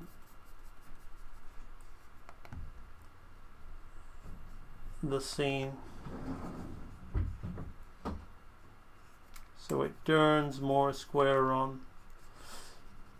So as I'm roughing in this, my arcs are way off now, but they're just kind of there to indicate what's happening, right? I'm not really paying attention to the real subtleties of his arc, just breaking it down to show you what he means, right? So you can see that that really adds to that. Now how do we come out of that position? Do we slow? Yeah, we slow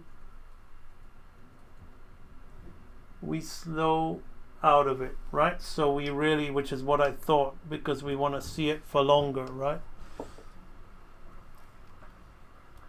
So we want to come into this position, so I'm just gonna slow into my hands, right, like this. But we're gonna slow out of that mouth position. I'm gonna really emphasize that. Bottom lip, that typical milk cow bottom lip, right? And then we're gonna start changing the direction of his head.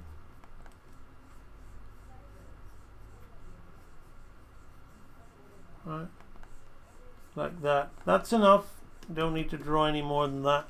We can see the weight of this head movement there, right? Why, right? Slow out of that. The little rubbing of the hand. Look at the little rub of the hand, like how it comes up and curls over his other hand like that, right? It's beautiful stuff. And I think I don't think let's see if there's any more to do. That, I mean, any more.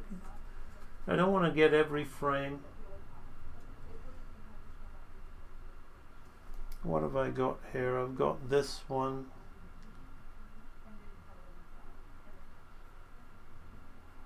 You know what? There's probably about 5-6 frames between hair and hair, but I'm not going to do them because they're pretty straight. They're pretty straightforward in their actions. So that's pretty much it, right? So the main takeaways here is contained exaggeration, but very quickly what we can see is the law. Let's talk about the 12 laws. The first law we want to talk about is timing, right? So here we've got like so many movements, but it doesn't feel fast. Even when I scrub fast, right, and it's not even fully in between, like I'm scrubbing super fast, it still reads. So his timing is on point, right? He's really got a natural weight to it. Now timing works via arcing, right, and slowing in and slowing out of the arcs. That's how timing, these other two laws really help timing. So we've established that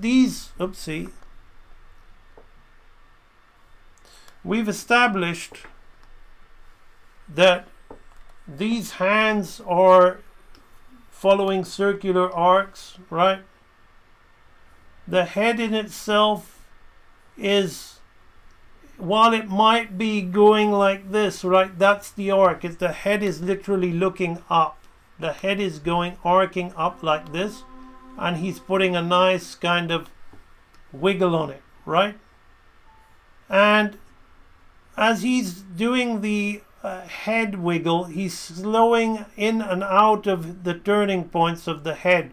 So that head is in between on thirds or favors, and it's not using halves, because halves will make it even and linear. With the hand, he's not necessarily slowing in and out on the hands, but he's slowing in and out with the arms, right? So his arms are slowing into the up, right? Then they're slowing out of the up, right? Like a bouncing ball. But also what he's using to make the hands work is another law called follow through, overlap, and drag, right? So as those hands are following a circular motion, he's having the fingers, the hand dragging, delaying, the fingers delaying, and then everything splaying, and then flopping down again, right? So he's using follow through to leave a nice trail behind it, right? Follow through, overlap, and drag. We've also got squash and stretch, right? Squash and stretch is occurring predominantly in the face.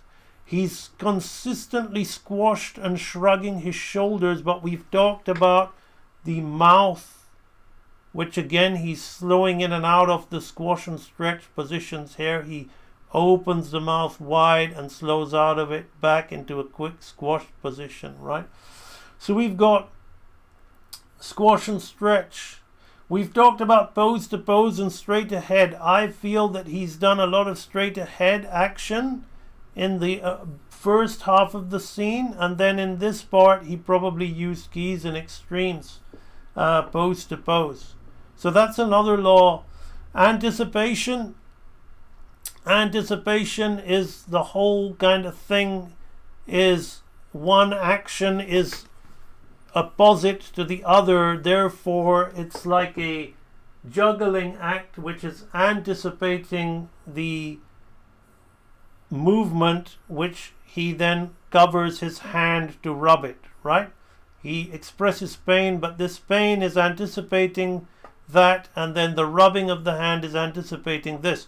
But this anticipation is so good, it is used to build on the law of primary and secondary action.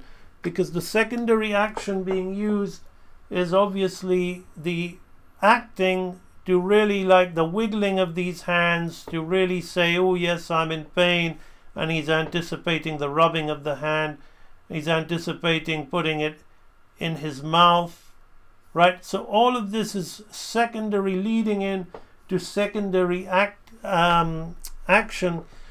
Solid drawing, of course, we talked about is his shapes. He has got an overall shape of something, and within that shape he knows how to put where everything is, the structure of everything that goes within the shape, right? It's more like this, right? Probably, right? So that's the formula and the structure, and he's keeping everything solid via that, the shape simplification. The exaggeration and appeal, I've told you, is it's exaggerated, but in order to keep it appealing and not over the top, he's contained the exaggeration, right? In this very hunched position with this subtle arcs within very big movements, right? On top of that, we have got staging, which is the staging is this man is a big baby, right? And he's behaving like a big baby. And in the overall scene, he's got a lot of resentment towards the woman who is always pushing him around, and therefore his performance, even in a scene like this, shows that. He's in pain, but is it really physical pain, or is it just, frustration at his situation, which makes him even more painful? So that's the deepness. That's what goes into the performance of the character. That's pretty much what has we've learned through this live stream. Pretty awesome to see you all on the chat, but as it stands, it is 4:20 here in New Zealand, and I have not had anything other than a cup of coffee this morning. So I believe that I'm going to end the stream right now and make myself a NutriBullet smoothie to because if I'm going to break my fast, I need to do so with good things. The green blood of plants and bananas and things like that. So hopefully you've enjoyed the breakdown of this scene. If you would like to support me or thank me for the work that I do, please like, share, subscribe, put some comments, because the comments in the chat are good, but the comments in the comment section will help bump my stream up in the algorithm or whatever it's called. Also, if you comment on other people's comments, that can help as well. So there are more ways you can help me. Shoelace man. There are more ways that you can help me besides clicking the donate link in the description. You will of course help me, but more so help yourself if you are interested in being a great animator, a real animator, by visiting ambanimation.com, clicking the link in the description, and beginning your study, joining the world's best learning resource in the craft of hand-drawn animation, bar none, period, which is the real animator training library, designed specifically for the real animator. If you consider yourself to be such, then what are you waiting for? Right, so one more thing before I go. For those who are about to draw, I salute you. Paper is always king. Do your work, not just your work and no more, but that little bit more for the lavishing's sake, that little bit more that's worth all the rest. And if you doubt, as you must, and if you suffer, as you must, do your work. Put your heart into it, and I promise you the skies will clear, and you will realize that from your very doubt and very suffering shall be born the supreme joy of life. Keep it real, people. See you on the next live